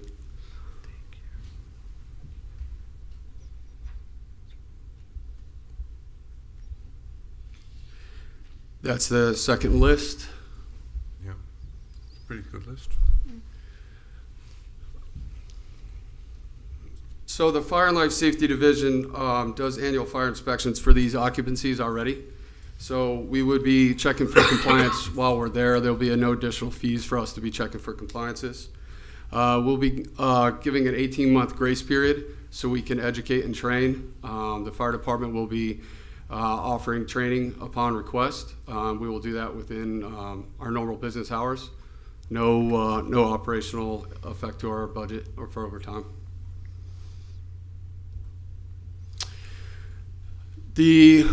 We estimate approximately 700 occupancies that will require. Some of these occupancies already have them due to corporate policies. With an AED and bleeding control kit, the estimate cost is $1,500 per unit. Okay. And the last is the goal of this proposal is to make potentially life-saving tools and training available for the community. And once again, we'll be providing the training. And if you guys have any questions. That's great. This is a public hearing. Are there any members of the public who wish to comment on this matter? Seeing none, then to the commission. Commissioner I just have a Marker? quick question. If you're not trained on this piece of equipment and an emergency arises in a building you're in, are you going to, how does that work? So the AED, we just got done doing the city employees, and as anybody who's ever put an AED on, it walks you step by step. Okay. The bleeding control kits, there's some components that are self-explanatory. A tourniquet is something once you do one time, you'll have a good understanding. And we have been offering training to anybody who's asked. So the answer to the question then is yes, you do need to be trained on this. You can't just use it cold. So with the AED, yes, they're designed to be used by somebody who's never picked up an AED before in their life. That gives you automated instructions that tells you what to do, where to put the pads, when to shock, when to step away from the victim.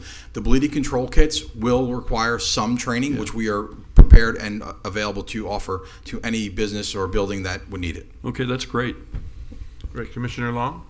Got nothing. Thank you. Commissioner Casal? I have a question. I'm laughing because I had an experience where someone was yelling, grab the device, and I was saying the lady's breathing. I feel like she might not need it. Concerns are city liability. You're heartless. It's true. I mean it, it's true. Is the city, if we're insisting these businesses have this, and then we're providing training and we're also doing inspections, are we going to incur some liability here? That would be a question for... Yeah. Potentially, we could have, we could draft what's called a whole harmless agreement for the firefighters, so that when if they do provide the training, that there's an understanding that the city is waiving all liability. Yeah, I think that if we're going to do this, that would be necessary. And then my last question is, if we're asking people to do this, are we doing those inspections for free? There's an existing fee schedule that was approved in 2017 for the annual fire inspections, and this inspection of the AEDs would be inclusive in that, so there would be no additional fee, but there is a current fee that exists whether this AED ordinance is approved so or you denied. go into all of these businesses regardless, and there will be no additional fee on top of that, whatever it was, like a 10,000 inspections a 175 year, and there will be no additional Okay, fees that's for my this. only thing. If people are participating and helping us, I don't want to be charging them additionally. So I appreciate that, and I think if we have the release, I would feel comfortable or hold harmless. Thank you. Great, thank you. Commissioner Burns? I think my question was answered, because my question was the training for the staff of the facilities or the general public? And I think you answered both of those. It's for both. It would be for both, and the training is available should they need it. A lot of times when you contract with a company such as, we'll just use an example of Cintas, they'll offer the training as part of their onboarding costs and expenditures, but we are there to supplement, augment, give a refresher, whatever is needed. Thank you. Is that it? Yeah. So, you're providing the training, which is great. And compliance, you're going to make sure when you go in there and check the thing that they have the machine, right? If they're supposed to have it, you're going to confirm that they have it, right? As part of your annual inspection, you're going to say, where's your bleeding machine, or whatever we're calling them, anti-bleeding machine, or a bleeding arresting machine. And you're going to ensure that they're up to date in terms of testing, correct? I mean, I don't know if these things go out of date or not. Absolutely, that'll be part of the checks that what we do, and just to keep in mind that this is a progressive movement for our city. Right. No, it's a great. I think this is a great idea. So it's soon going to become the standard future. So we're getting out ahead of it. Right. As we always do. Thank you very much, Chief. Motion to approve. Second. Second. Second. All in favor? Aye. Any opposed? None. Great. Thank you. Thank you. Ordinance number 13-24, an ordinance of the City Commission of the City of Delray Beach, Florida, amending the land development regulations of the City of Delray Beach Code of Ordinances by amending Chapter 4, zoning regulations, Article 4.3, district regulations, general provisions, Section 4.3.4, base district development standards, subsection H, setbacks, by amending subsection 4, structures allowed in setbacks, to modify... can't read this tonight. To modify the structures and building features permitted within required building setbacks, amending Chapter 4 zoning regulations, Article 4.6 supplemental district regulations, Section 4.6.15 swimming pool, whirlpools, and spas for consistency and with other edits, and amending Appendix A definitions to add a definition for bay window, providing a conflicts clause, a severability clause, and authority to codify, and providing an effective date. This is first reading, so there won't be a presentation. Okay. Motion to approve. Second. All in favor? Aye. Any opposed? No. Mayor, 9B and 9C are the same item, so if you allow me, I'd like to read both captions together. Yes, please. And 9C is a quasi-judicial proceeding because it's a privately initiated rezoning. So there's not going to be a presentation today, but we need to open it up for public comment. So. Okay. Ordinance number 16-24, an ordinance of the City Commission of the City of Delray Beach, Florida, adopting a small-scale land use map amendment, redesignating a parcel of land measuring approximately .5021 acres located at 200 Southeast 7th Avenue, as more particularly described herein, from community facilities to low-density residential pursuant to the provisions of the Community Planning Act, Florida Statute Section 163.3187, providing a conflicts clause, a severability clause, providing an effective date, and for other purposes. Ordinance number 17-24, an ordinance of the City Commission of the City of Delray Beach, Florida, rezoning a parcel of land measuring approximately .5021 acres located at 200 Southeast 7th Avenue, as more particularly described herein, from community facilities to single-family residential R1AA, as more particularly described herein, amending the City of Delray Beach zoning map, July 6, 2021, providing a conflicts clause and a severability clause, providing an effective date, and for other purposes. And again, this item is a quasi-judicial proceeding, so we'll have to go through those motions. Right. Do I need to reread the rules, you think? No, I think if But if we- anybody's here, if anybody's going to speak on this item, have not been sworn, if you could please rise and be sworn by the clerk. Anybody going to speak on these two items? No? ex parte communication on this one? Any ex parte communication on this item? Just what's on Any the of these two server. items? Nope?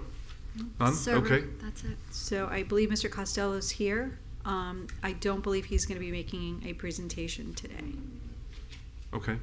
And so the only thing that we would need to do is just open, I guess we opened it up for public Open- comment. Yeah, well, we can open it up for public comment. So I've asked if anybody wants to speak. Does anybody want to speak on this? This is item 9C, right? Yes, sir. Okay. Anybody? No, go then to the commission. So This- just a reminder, typically for first readings, we do move these on to second reading, and No, at that understood. point, you would have a presentation. Okay, but are we allowed to just say if we like it or don't like it? Absolutely. Okay. I'm absolutely not supporting the reduction of community facility in our city. I won't support this. Okay. Sorry. I'm sorry, Mr. Costello. Commissioner Burns, any comment? I haven't made up my mind. I would like to hear a presentation. Okay. Same. I'm sorry? Same. I'd like to hear a second presentation as well, just to Great. learn more. Okay, then can we have a motion to approve the first reading to move it to second? Motion to approve. Not yet, I'm sorry? Oh, we'll do 9B first then. Okay, motion to approve ordinance number 16-24. Second. All in favor? Aye. Okay, approved, first No, reading. sorry. Oh, wait, excuse me, one opposed, sorry, Yes. one opposed. Thank you, sorry, again. And then 9C, motion to approve. 9C, Motion to approve ordinance number 17-24. Second. all in favor? Aye. Aye. Any opposed? No, yes, I'm And opposed. it's 4-1. Just as this is not approving the ordinance, this is just approving it to move it to the second reading where there will be presentations. And as indicated by the members of the commission, they will have their comments that we'll be making at that time. So, we are, One more. I'm sorry? Ordinance number Yep, 22-24. 90, correct. An ordinance of the City Commission of the City of Delray Beach, Florida, amending the Code of Ordinances of the City of Delray Beach, Chapter 35, Employee Policies and Benefits, Subheading Retirement Plan, by amending Section 35.105, Administration by Retirement Committee to provide for committee member term limits, providing a conflicts clause, a severability clause, authority to codify, providing an effective date, and for other purposes. First reading. Motion to approve? Second. All in favor? Aye. Aye. Any opposed? None. Great. Comments by the city manager. Mr. Mayor, ladies and gentlemen, I actually have two items. First pertains to the state legislative outcomes associated with the veto experiences coming from the office of Governor Ron DeSantis. As you all may recall, the city of Delray Beach had 3 transportation-oriented projects requested: the Delray Beach Emergency Response Mobile Traffic Barrier and First Responder Protection Unit, Delray Beach North Swinton Roadway and Underground Utility Improvements, as well as Southwest 8th Avenue Roadway Restoration. Interestingly enough, throughout the entire state of Florida, the vast majority of transportation roadway-oriented projects was actually vetoed by Governor DeSantis, and therefore not a lot of success in that regard. Interestingly enough, of the 3 considerations having been brought before the city of Delray Beach, the Emergency Response Mobile Traffic Barrier Unit was actually approved. So that's something to celebrate, and that many other municipalities were not as successful. Of course, the major projects in which we've submitted, North Swinton Roadway and Southwest 8th Avenue Road Restoration, we will still do what we can in terms of the capital improvement program, making that a priority as we offer recommendations in that regard nevertheless. However, my interest was to offer an update in that regard because, of course, there had been some editorial observations as to why the actions or the outcomes were the way that they were. And as it comes down, the vast majority of transportation projects proposed via the legislative process this year were vetoed, and therefore other organizations and municipalities were not successful. So that's where we are. I'm glad we got something. And that would be my sentiment as well. Yes, sir. The second update is a bit of a formal presentation. In fact, I would like to ask you all to indulge my opportunity to once again visit with you all from the staff table, as I did last week, because I have a brief presentation to help underscore the Downtown Development Authority's consideration with respect to Crest Theater classrooms. And part of that review does take under consideration what internal options would look like as we consider direction to that effect. And again, this is all in response to guidance having been offered during the June 6th special call meeting to discuss this purpose and intention. So if I may, please. Please do. Sorry, I just like this part. Huh? I think it's fun when he goes Good evening, ladies and gentlemen. Terrence Moore, Office of the City Manager. So as it turns out, there are 3 different approaches the city can take if it was to execute opportunities to this effect via internal resources. The option for Parks and Recreation, so that was a specific question that came about. Sam Meatide is actually away this week, so I am serving in that particular capacity, which I'm more than happy to do. Fixed costs, building maintenance worker responsible for opening general maintenance during building hours and closing of the building. Average cost for staff support to that effect is about $30,000. Recreation 2 supervisor position responsible for opening and assisting with classroom setup and takedown. Building operations opening and closing. Average cost for 1 year is about $45,000. Independent contractor format to accompany that approach involving a 70-30 split, and the city of Delray Beach actually does have experiences to that effect in terms of making opportunities available for external contractual services connecting directly with their respective department. $100 per person for art class sessions, $70 of revenue to the instructor, $30 to the city. Thus the definition of the 70-30 split. The final amount depends on the number of participants, of course. For example, if 1,000 participants were to experience in any given session, $70,000 paid to the instructor, whereas $30,000 would come to the city of Delray Beach. For this particular scenario, you're looking at an estimated cost of about $145,000. Another scenario involves setting an hourly payment format, instructor paid on agreed upon hourly rate.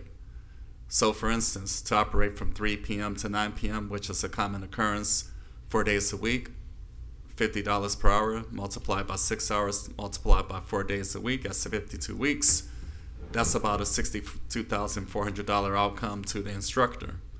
Cost includes building maintenance worker, recreation supervisor 2, and artist costs. The aggregate cost to that effect would come out to be about $137,000. The other format is a flat rate structure, instructor paid agreed upon on a flat rate basis. The estimate in the marketplace, and this is rather conservative, is about $65,000, an agreed upon yearly fee. However, when taken under consideration costs associated with building maintenance worker, recreation supervisor 2, and artists costs about $140,000. So I thought it was important that I underscore this background information to help provide perspective as to what makes sense fiscally so that we can be at the best place possible. I also share this background because, of course, I had an opportunity to spend time with Downtown Development Authority Executive Director Laura Simon in terms of any approaches that she may wish to consider. I've already shared with you all what the anticipated outcome is separate and apart from this for the upcoming fiscal year as it relates to the existing agreement. A 90-10 net outcome so as to achieve the goals and objectives of the commission in terms of achieving a economically sustainable operation in that regard. So I'm very proud to report that we are having progressive dialogue in that regard and will be making budgeted recommendations accordingly. A separate addendum, if you will, based on their interest in working with the city of Delray Beach to achieve a environment for the Crest Theater classrooms, involves a $100,000 discussion, utilizing the resources by that organization to get to that place.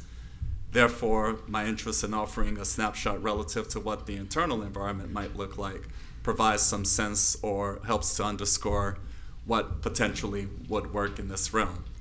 So bottom line, 3 different approaches to be executed by the city of Delray Beach if we were given direction to proceed internally. We provided a snapshot in terms of what that looks like fiscally, economically.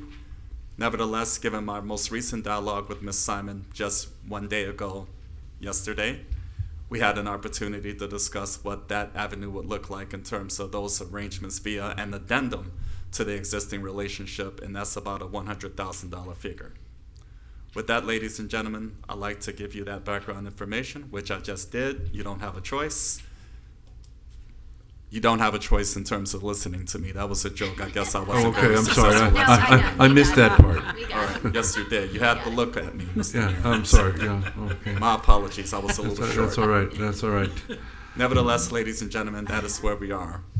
As far When we as reopen the Crest Theater, however, you're welcome to do a stand-up there anytime you want, just to give it your best shot. Really, give it your best shot. Mr. Mayor, clearly that would warrant a great deal of practice on my part before I'm able to make myself available to that effect. Keep your day job. All right, so let me just try to go through the if the commission decides to go via the DDA, and the DDA will, through an agreement, start operating the classrooms, and they'll bring on whoever they have to bring on. That'll cost the city roughly $100,000. Yes, sir. Based on my discussion with Ms. Simon yesterday morning in my office, that is the direction.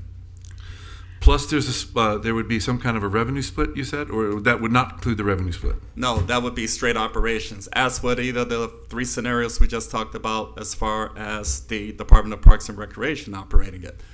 Well, but one was Parks and Rec, right? The one was Parks and Rec? Yeah. All 3 of them were Parks and Rec. All 3 were Parks and Rec, different okay. scenarios. Yes, sir. Yes, ma'am. Thank you.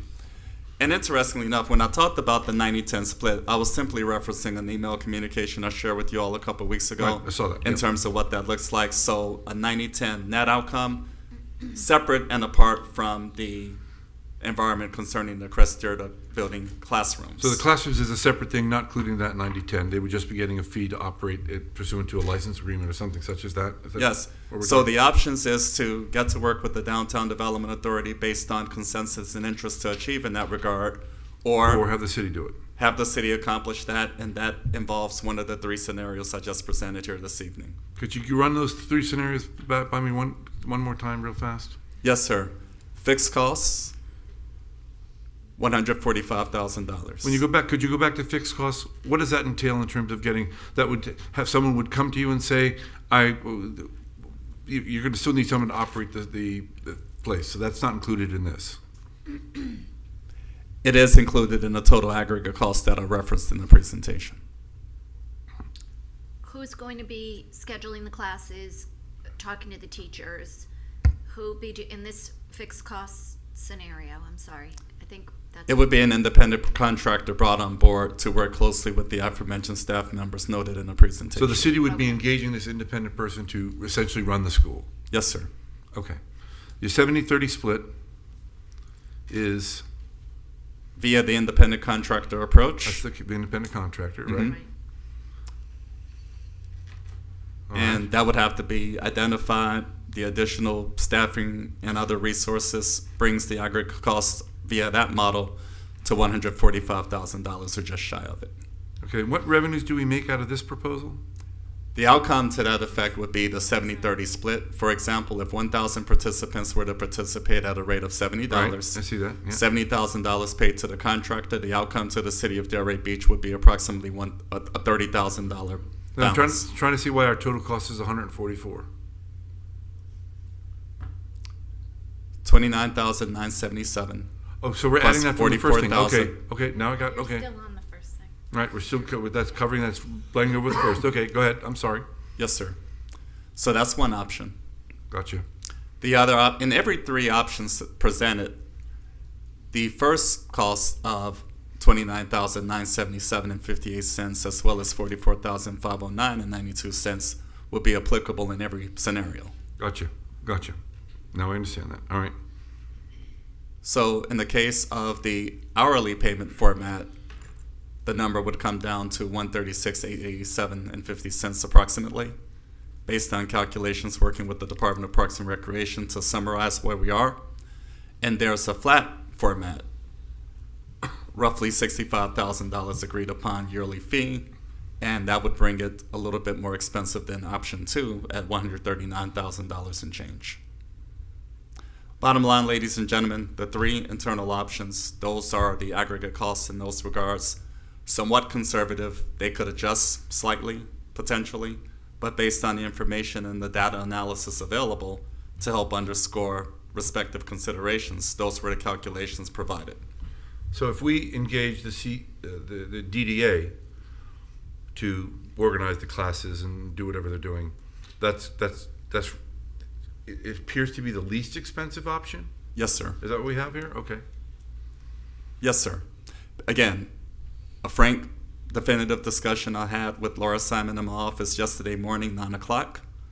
We discussed those particular considerations, and again, much of that is in response to the guidance having been offered during the June 6, 2024 special meeting on the subject. Okay. My interest was to address where we are financially, how would this work fiscally, and it's appropriate to take under consideration the internal scenarios as to what that might look like and what additional costs would be to the city of Delray Beach. Okay. So hopefully that makes the argument And fairly we're talking straightforward. about doing this under a separate agreement because their new agreement is 5 years, and not interested in a 5-year term on this. So, is that what we're talking about? So with She's saying no. Laura's saying no. Oh. Well, it's relevant. With the information I'm sharing here this evening, my interest would be to have the commission discuss what that might look like so that we can all go from there. My interest primarily was to focus on the numbers, what Right. makes sense in that regard. Understood. We've offered that presentation. So, of course, the existing agreement being what it is, this would be separate and apart from that, if you will, or if some balance can be struck to consider that accordingly. We Gotcha, can take okay. a look at that as well. Could we have him email this and maybe we want to individually talk to Laura and see what her level Well, I'm not of interested in interest making a 5-year deal. So I don't know what everybody else is going to do, but I'm not going to support a 5-year deal. Can we discuss this? Yeah, we can discuss. Of course we So, can discuss so it. I have a question. So the proposal that the DDA presented has been approved? No. Or is No, this no. still based on approval from the board? Oh, us. Yeah, we're No, from the DDA board. Is there no approval required from the DDA board? Didn't approve anything yet. Okay. So both organizations need to grant approval in this regard. My interest is to update the city commission as soon as I possibly could, based on the fact that I've had a meeting with Laura Simon in response to the June 6th engagement, as well as to provide some data analytics in terms of what makes sense in this regard. Okay. And I was going to save it to comments. However, at that June 6th meeting, I also brought up Marjorie Waldorf, and we didn't discuss it any further, but I would like to get a consensus to have the city manager also. I had an opportunity to meet with her since that date and have the city manager meet with her also to see, what kind of proposal with her expertise and her success with the Arts Garage. I just think that we should explore all options. I agree. I think that's a good idea. I was disappointed that didn't get traction at the last meeting that I missed. I'm just trying to get the classrooms opened, ladies and gentlemen. I'm with the mayor. I think we should And once we bring, with respect to the arts, with the Arts Garage, there's no bigger fan than I am, I think. But they are not running arts. They're not running arts classes. They're a musical venue, and this is not up there anywhere near their expertise. If we're talking about programming, different kinds of things there, when we go down the road with programming, because that's a whole separate matter when you're talking about a facility. But I'm trying to get the arts classes open. Okay, and I agree with that, but my proposal or my ask is for the complete running of the whole campus. We're not there yet. We're not talking about. We are not there yet, which is why I'm very keen on not having, the classroom, the agreement tied up for so long, so that when we do come back with some proposal to have the entire structure dealt with, that I'm using the word burdened, but I am not burdened by a long-term contract with the classrooms. And I understand. And so that's why I'm trying to push just getting the classrooms done. If the DDA can get it done quickly, that's great. If they can't, I think if the city can get it done quickly, I'm fine with that too. May cost a little more, but we're up and running. And the key is to get up and running. As for the theater, I have totally different ideas on the theater. I think the city needs to sit down and truly analyze to get the theater up and running on its own, figure out what it's going to cost to get the theater in a position where, because once that theater is fixed, then the people that will come to us to talk about doing that will be very different than the group that we've already talked to that kept saying, I'll put money in here, I'll raise some, it's going to be different. If I may. So I just really want to talk about What the do you want classroom. to do? I'll support you because I want it open. So I just want to pick get it one open. of these I just want to get it alternatives open. and I'll go with If you. you want to go through the DDA, fine. If you think you can put it together through the city and get it done quickly, I'm happy with that too. So may I offer To a the extent that recommendation? the city commission has control over what's going there, that's where I am in all Can we this. just ask Ms. Simon to step up and ask her? Can I comment though on Commissioner please Burns' do. Please do. suggestion? Because I don't know why we're like sprinting to the finish line with this at this point. It feels a bit sloppy to me, if I'm being honest. I don't know why we wouldn't have a conversation with the Arts Garage. Frankly, I think it would behoove us to have a conversation and discuss a possibility to have an option here that isn't subsidized by taxpayers, frankly. Why are we sprinting towards this? I think we need to be a little bit more deliberate. I want classes in there too, but as Ms. Jelen said at the last meeting, that ain't going to happen this summer. There's no realistic way that that's going to happen. I'm not positive that that's not true. I don't. It I'm just just feels not like we're positive rushing that's here, If I and may, I don't Mayor. want to make a poor decision and not consider all options on the table before we do that. I agree with you, but what the mayor is saying is it's a short-term commitment just for the classes. And if Ms. Waldo is in fact interested in the whole facility, we've put out a couple of RFPs. There hasn't been. Yeah, we're not even there and yet. right, We're not there exactly. yet. We're not there yet for the whole but facility because Mayor, the theater's not fixed up. Mayor, excuse me. I'm with you. Let's pick an option and go with the classrooms Well, to get I them running. have a couple of questions. Sorry. I was over there today with a number of people and took the tour of the whole thing, including the theater and the classrooms and all that. The classrooms are beautiful. They're empty. There's no furniture. So is that contemplated in any of these numbers? It would have to be. Yeah, so it's plus on these numbers Yeah, for the it's furniture. plus, but it's plus either way. We're doing it either way. I understand. Whoever does it, It's there's just going to not- be that component. With DDA, they're going to charge. I mean, it's Either way, we're paying for that expense. either way, we're going to have to pay so to restock the. the question is, the do we class. want to get them up But- and running, or do we want to keep talking about it? I want to keep talking about it because I don't know how much that furniture is going to cost. And I would like to have a holistic budget that we're looking at. I think that's only fair. And then the second thing is if we just open the classrooms, when you come into that building, we're still going to need a receptionist on that first floor. Someone's got to clear guests when they're coming in. Right, the person running the school will do that. That would be part of, exactly as Mayor Kearney just talked about, Right. we would have to facilitate that outcome. So specifics to that effect, I would not be terribly concerned about that right now. My interest was to provide an aggregate sense as to what the financial impact would be in the other scenario. And those are details we would facilitate once direction is offered across the board. So I like to, And also to Mr. Markert, we don't even know what classes are going to be. So, right, if it's easels and stools, that's one thing. If it's drawing, it could be another thing.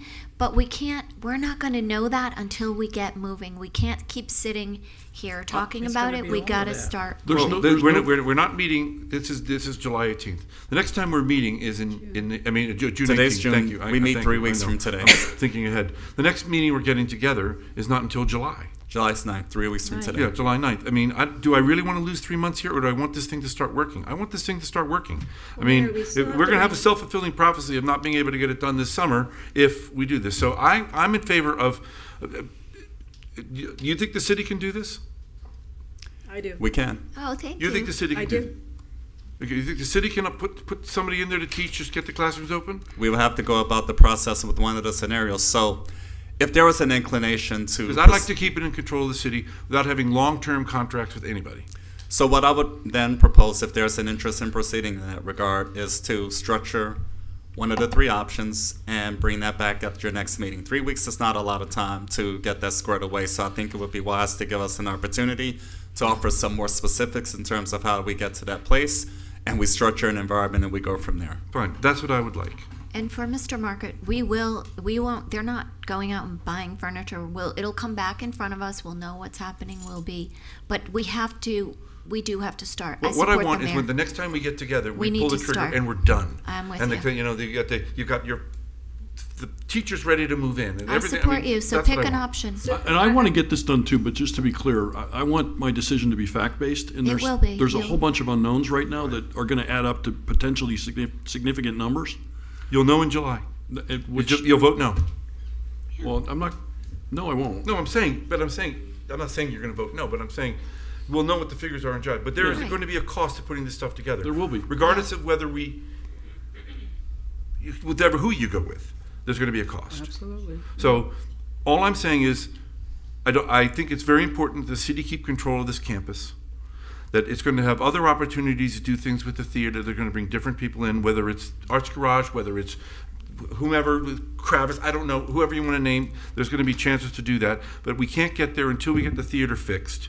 And I think we need to get the city engaged with finding what we need to do to get and prepare for and start the process of getting that theater in shape where someone can come in and use it. So we're not wasting any time. I want to get the theater running too, and move forward, because we're sitting here. We've lost 3 years. I don't want to lose another Pick 3 an months. option. I would help you move forward. I'm in favor of having the city start those classrooms, but I still would like to have the city manager speak with Ms. Waldo. Why are the two mutually exclusive? I agree with Commissioner Burns. That's fine. I'm sorry, but we're not ready for the theater yet. Ladies and gentlemen, if I may offer a summarized, That's fine. if I may offer a summarized recommendation, I'm hearing that there is some interest in the city exploring one of the three options Yes. I've just presented. If that's the consensus, I'll come back before you all July 9th with some Yep. specific recommendations. Mr. Mita will be in position to assist with that process, and we'll define exactly what that will entail moving forward. And of course, the theater piece is a separate consideration. Right, the And theater it has to got be to a stay separate separate. consideration. We're a We little need to make long-term in that regard. We need to make a consensus decision here to start the process of getting the theater fixed, because everyone keeps going back. Well, it's got to be repaired, and everybody's coming to us. Well, it's not ready. Let's get it ready. And I think the caliber of the person that's going to come and ask you what we're going to do there, it's going to be different. And for good measure, I'll be more than happy to talk to anyone in the artistic community relative to any future interests. I am certainly not an expert in how to do a theater, but there are people who are. And they can tell us what we need. And so let's figure out, let's have Missy, So, whoever you have to talk to at the can city, I- to tell us who, not finished, to tell us what we need to get that theater back. Because we keep dancing around the numbers, we keep dancing around the issue. Let's get something definitive, what it's going to take to fix it. And then we can, as a commission, decide how do we want to do it. Do we want to reach out to get a joint venture? Do we want to do it ourselves? But let's figure out what it's going to cost us first, and then make a decision, in my view, that we should do it ourselves because it's a city-owned building, which will only increase our options when we're doing business with anybody, any third party. When you own it and it's fixed, and you're not requiring them to put in any money, because once they put in money, they kind of have some leverage. I'm trying to avoid that. I don't want to get into a situation 3 years, 4 years, 5 years down the road where somebody has done that and then they walk out again and we don't have any plan B. And So which for is what we had clarification, we are asking staff to go after this evening and come back to us regarding how we're going to have the staff running the classrooms. Yes. Okay, the That's building, what I'm not the recommending. classrooms. Because they can And start on second, it now. additionally, They're not requiring any other board meetings to get it done. Okay, They can get it done now. I'm with you on that, fine. And additionally, I think we do have some estimates of cost, but I think there's other factors. What's possible in that building? If we're gonna be putting 5 million into it, we not may. gonna be okay. I'm just saying, I'm Nobody's throwing a we're all hypothetical throwing- number we're all out, throwing I around numbers apologize. and we have no idea. I'm not, well, actually, there is some information relating to There cost, is, and, but. you know, and I Mayor, spoke to- I'm with you 100%. I'm Right. just trying to get an idea of what we're asking for in my head right now. So we're asking for the city staff to come back to us Yep. with an idea of what it's going to take to get this operable and the theater. But just for the record, I'm not And- opposed to holding a special meeting and getting it done early, and I know you love that. That won't be necessary in this context, ladies and gentlemen. July 9th it is. That provides enough Okay, so time for us July to get this 9th, squared we away. will have those two items for us on July 9th. How to proceed forward with the theater and how to proceed forward with the classrooms and With what we're doing. consensus from the body, I As would a like to proceeding for proceed. The theater is what it's going to cost to get it fixed. Correct, he's 'Cause going I'm to not come to prepared us. have anybody come in and cut us a Right. deal and I'm I'll say, I'll asking- run your theater, but this is what I want. No, what I was trying to clarify is exactly what, I want to give him really precise direction as to what we're looking Yes. for, and I think he's, Figure out what the theater is going to cost to fix. Okay. And let's get the classrooms up and running. so exciting, thank you, I'm in support. Good. That's one. I know. I'm supportive. That's two. I'm in support. That's three. Yeah. No. He's not. So we're four. You've got consensus. For And that part. For that Yeah, part. for that part, just for what we discussed. Thank you, ladies and I wasn't gentlemen. serious Thank you. about the other meeting. That's told you. That's what Swede. May I be permitted to return to my normal? Please do. No, Okay, this was going really quickly, and then we had a Good. Well, screeching we're trying halt. to keep it, but that's because we're controlling what You've we say. done an amazing job Anyway, tonight, Mayor. And are there any other comments from the city manager? I yield at this time. Thank Good. you. Commissioner Long. Wait. Oh, I'm sorry. City attorney. God, please. Wow. Go ahead. I'm gonna pass around a certificate as to public meetings that I need each of you to sign off on. It's related to our bonds. I need you to sign it in the sunshine, so that's why I'm gonna hand it down. So I'll pass it with a blue pen. If you can just sign it, that would be perfect. It's only one page, right? I signed the other 85 You of them did the today. other ones, yes. This is just one. I need each of you to sign it, and it's just certifying that the bonds were In blue ink, approved. please. I gave a blue pen. Oh. And it just certifies that the bonds were done in a public meeting, and thank you, that's Can I it. sign the top one, or is that reserved for the mayor? Do I have to I would do sign the third? second, or third. Take Do the wherever you third. want. Do the third, yes, thank you. I'm done. Thank you. Who's going to sue us? I mean, you know, sue us. Sign whatever you want. 8.7 million in liability on that ACFR. I'll get on the To bottom. be clear, For the litigation. liability was for property damage. I know, no, workers' I'm comp. It not. is I'm just, he said who's going to sue us. Fine. I just I know, but I'm just throwing saying it it's out not there. civil liability. I know, but Doesn't it's, matter where we sign. Use the pen. Do I sorry. have to use his? It's the same pen. Is it They the- stole this from my office. Is it blue? Yes, these are my pens. Oh, you stole them from my office. A bunch of them are gone, is all I'm saying. I think I didn't take them. Just, Oh, you got her. This one's mine. They're really good. I have this pen too, so we all have This this. is my They favorite were all pen in my- right here. you the got 'em from the simple, big, commissioner's round office. stick. I love Maybe. it. okay, we're Everyone gets in live. the bars. We're still live, guys. Disappear. All right, and while we're doing this, Commissioner Long. Just a couple quick things. A couple of great events the weekend before last. One was the Delray PD Awards dinner that Delray Citizens Bureau of Police does. I think we were all there. Great events, one of my favorite events of the year. Just wanted to congratulate all the officers who were recognized that evening. I think it's important that we, pay homage to our officers that do a lot of hard work here and risk their lives for us. Here you go. And then we had the Pride event, which was the next day. Great event. Thanks to Parks and Rec, who did an awesome job with that event as well. It was really fun. And I wanted to just quickly address something that actually happened at the meeting that I missed at the special meeting regarding comments made by a DDA member, which was Vera Woodson. I was absent for that meeting, or I would have brought this up then.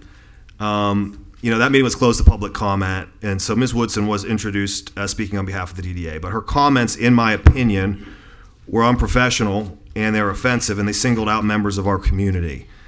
I frankly found her entire tone to be a bit disrespectful towards the commission, but I'm specifically referencing her statement that members of the Old School Square Center for the Performing Arts organization are bad people. That's not how we talk about our fellow Delray Beach residents and volunteers, and I know for a fact that Ms. Woodson's undiplomatic opinion is not shared by the DDA organization. I spoke with Laura Simon today. I spoke with Board Chair Brian Rosen and several other board members who all assured me they do not agree with this sentiment. And I just wanted to ensure on the record that the DDA organization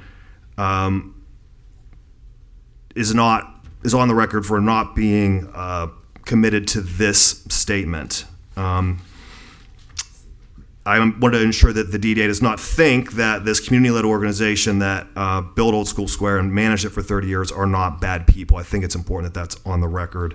And I don't know if the DDA wants to put out an official statement about this or not, but I wanted to put on the record that I did speak with members and that was the opinion of one individual. And I think we should really be diligent up here about not allowing this platform of the City Commission to be used to denigrate members of our volunteer organizations. So, thank you. Thank you. Commissioner Marker. No further comments. Commissioner Burns. Yes. First of all, I wanted to introduce my guest. I have where did she go? Oh, she left. I have a student at Atlantic High School who wants to shadow me for the summer, find out what a commission does, find out what the city does. She was sitting there, her mom may have picked her up. It's a little late. But she's a junior, will be returning junior at Atlantic High School. And so you may see her tagging along with me this summer. Also, I wanted to ask for her input too. I will. We need help. I will. Tonight's meeting was okay, so I'm glad she got a pretty decent example of how we conduct ourselves. Start time, 6 o'clock. How long do we have to sample this or test it out? I'm sorry, you're out of order. No, we said that we would try it out. I know, we're still trying. And okay, that's what I just wanted to know. How long do we try? Right, I'm here for 3 years. I just think that originally a lot of people was concerned about the meeting, but since that time they can now watch it on YouTube. And well, they were always able to watch it on YouTube. Well, it's just. So just think about the temporary that we said. And I wanted to know about. I was down on the beach area this past weekend, and I was approached by a couple of people that talked about the bathroom at the Welcome Center. Oh, horrible. Yeah. Okay. So. Is that DDA? Is that city? Parks and Recs. I mean, the maintenance. Who keeps that? It would be the Department of Parks and Recreation. It's not Parks and Recs? I'm sorry, the Department Missy. of Public Works. Yeah, Missy. I apologize. Missy. So we've actually offered some attention to that not too long ago, but it's a continuous process. So with that, we'll offer direction to respond accordingly. Yeah. I mean, it really is. Somebody tried to take me in, I wouldn't go in. I trusted their comments. So let's please put that on our priority list. Yep. To keep that bathroom clean. And I think that's it. Great. Thank you. Commissioner Casal. Thanks. I wanted to thank Kateri. The minutes have been coming out pretty quickly on our agenda, and I really noticed that, and I want to thank you for that. You just jumped on that super quickly. I want to thank Chief Major. I saw in the announcement that he's willing to stand and serve us for 2 more years in light of our current situation and needing a fire chief, and I want to thank you for your willingness to continue to serve the residents. I appreciate you. And I wanted to thank Mr. Hajimiri. I got this in the mail and I called him immediately. It's very exciting, but Gina, you're probably also involved. Okay, thank you. Gina, this is lovely. It's super informative. I love that you can scan it for more information. And it's very timely because, you know, my water bill went up recently, not substantially, so I'm not totally concerned, but it did go up a little, and this was very helpful. I gave it to my husband.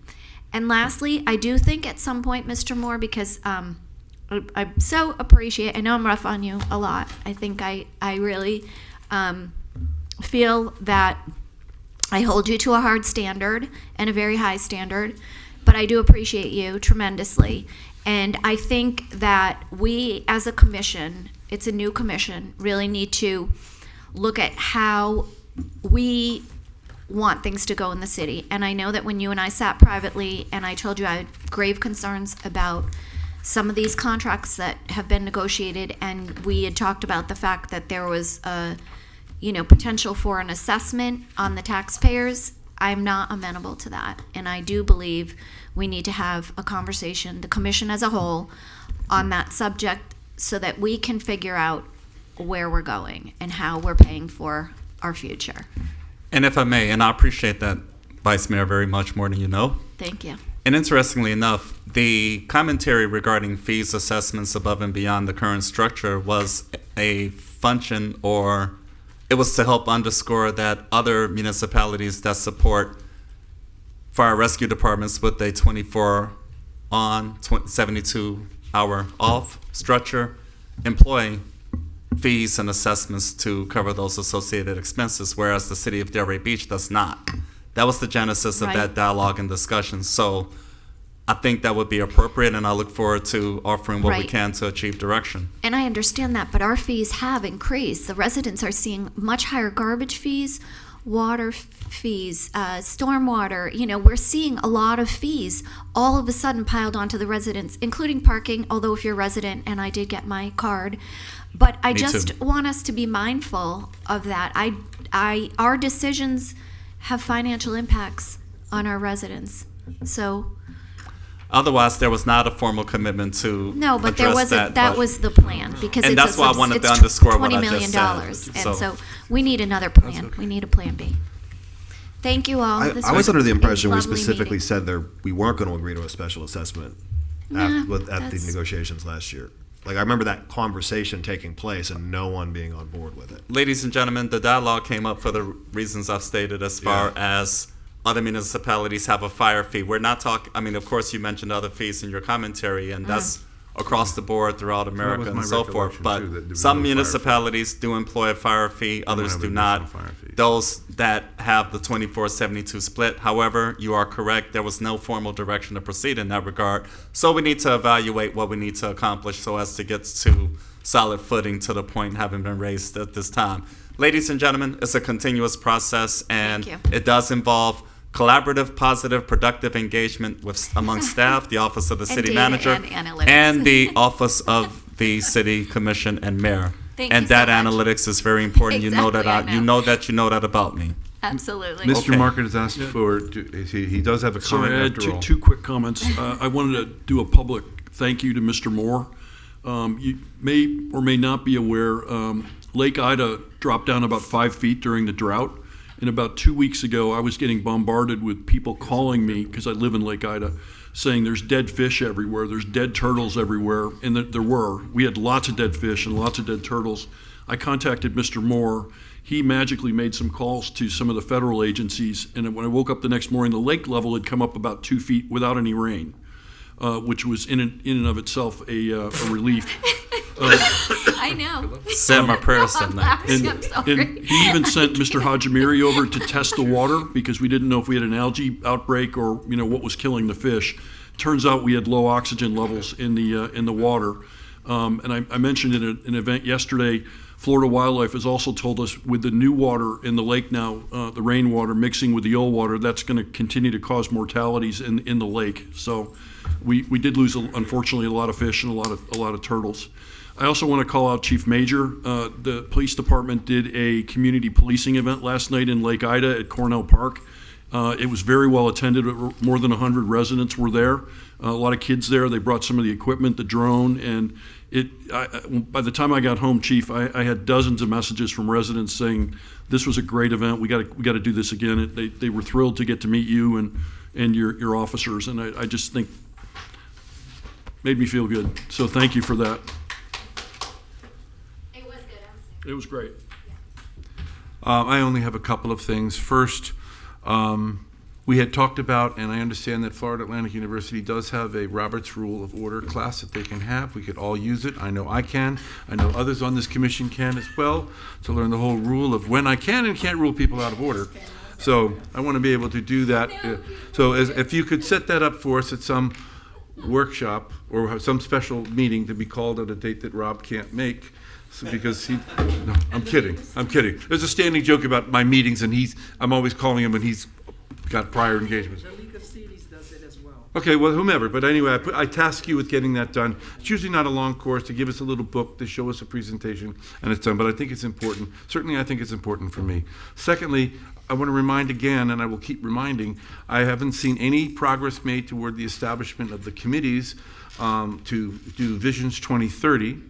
It's going to take us a while. Each commissioner is going to be involved with selecting some people. There'll be others that are included. And then there's a whole thing to be done. So if we're going to try to get Visions 2030 underway before 2030, we need to start kind of working on it sooner rather than later. So, Mr. Mayor, I'd like to propose via our weekly visits, if it's okay with your colleagues here at the dais, that you and I can begin crafting an environment to get to that That's place. fine. We've spoken about it a couple times. We've gotten a lot accomplished in many respects. However, I like to work closely with you, Mayor I and sent you City the prior Manager, City visioning stuff that Manager. was done. You did. And I as have I remember that. when we were on there before, when I was there before, I think each commissioner chose, 10 people or 12 people or 5 people. I don't remember the number. I'm going to go to find all that. Yes, sir. And then there were some others from different departments that were included, and it was an opportunity for a broad spectrum of residents to participate.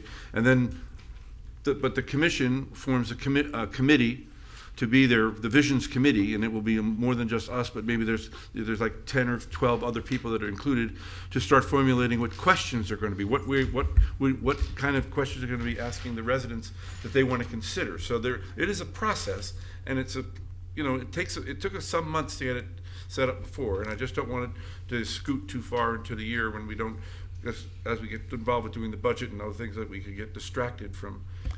Yes, sir. This residents' participation thing. So sometime this summer, we'll foster a series of recommendations in terms of what the committee will look like. Fine. That would be the first step, and we will work collaboratively to get to that place with the consensus of the commission. And I think there was an underscore reference to that effect offered during the May 3rd goal-setting session. I mentioned it then too. I'm going to keep Correct. mentioning it. And so based on that, we will go to work in that regard, and I will make it a priority accordingly. Great. And everything else I'm not going to talk about. So that's fine. If there are no other items, we are adjourned. Have a good night, ladies and gentlemen.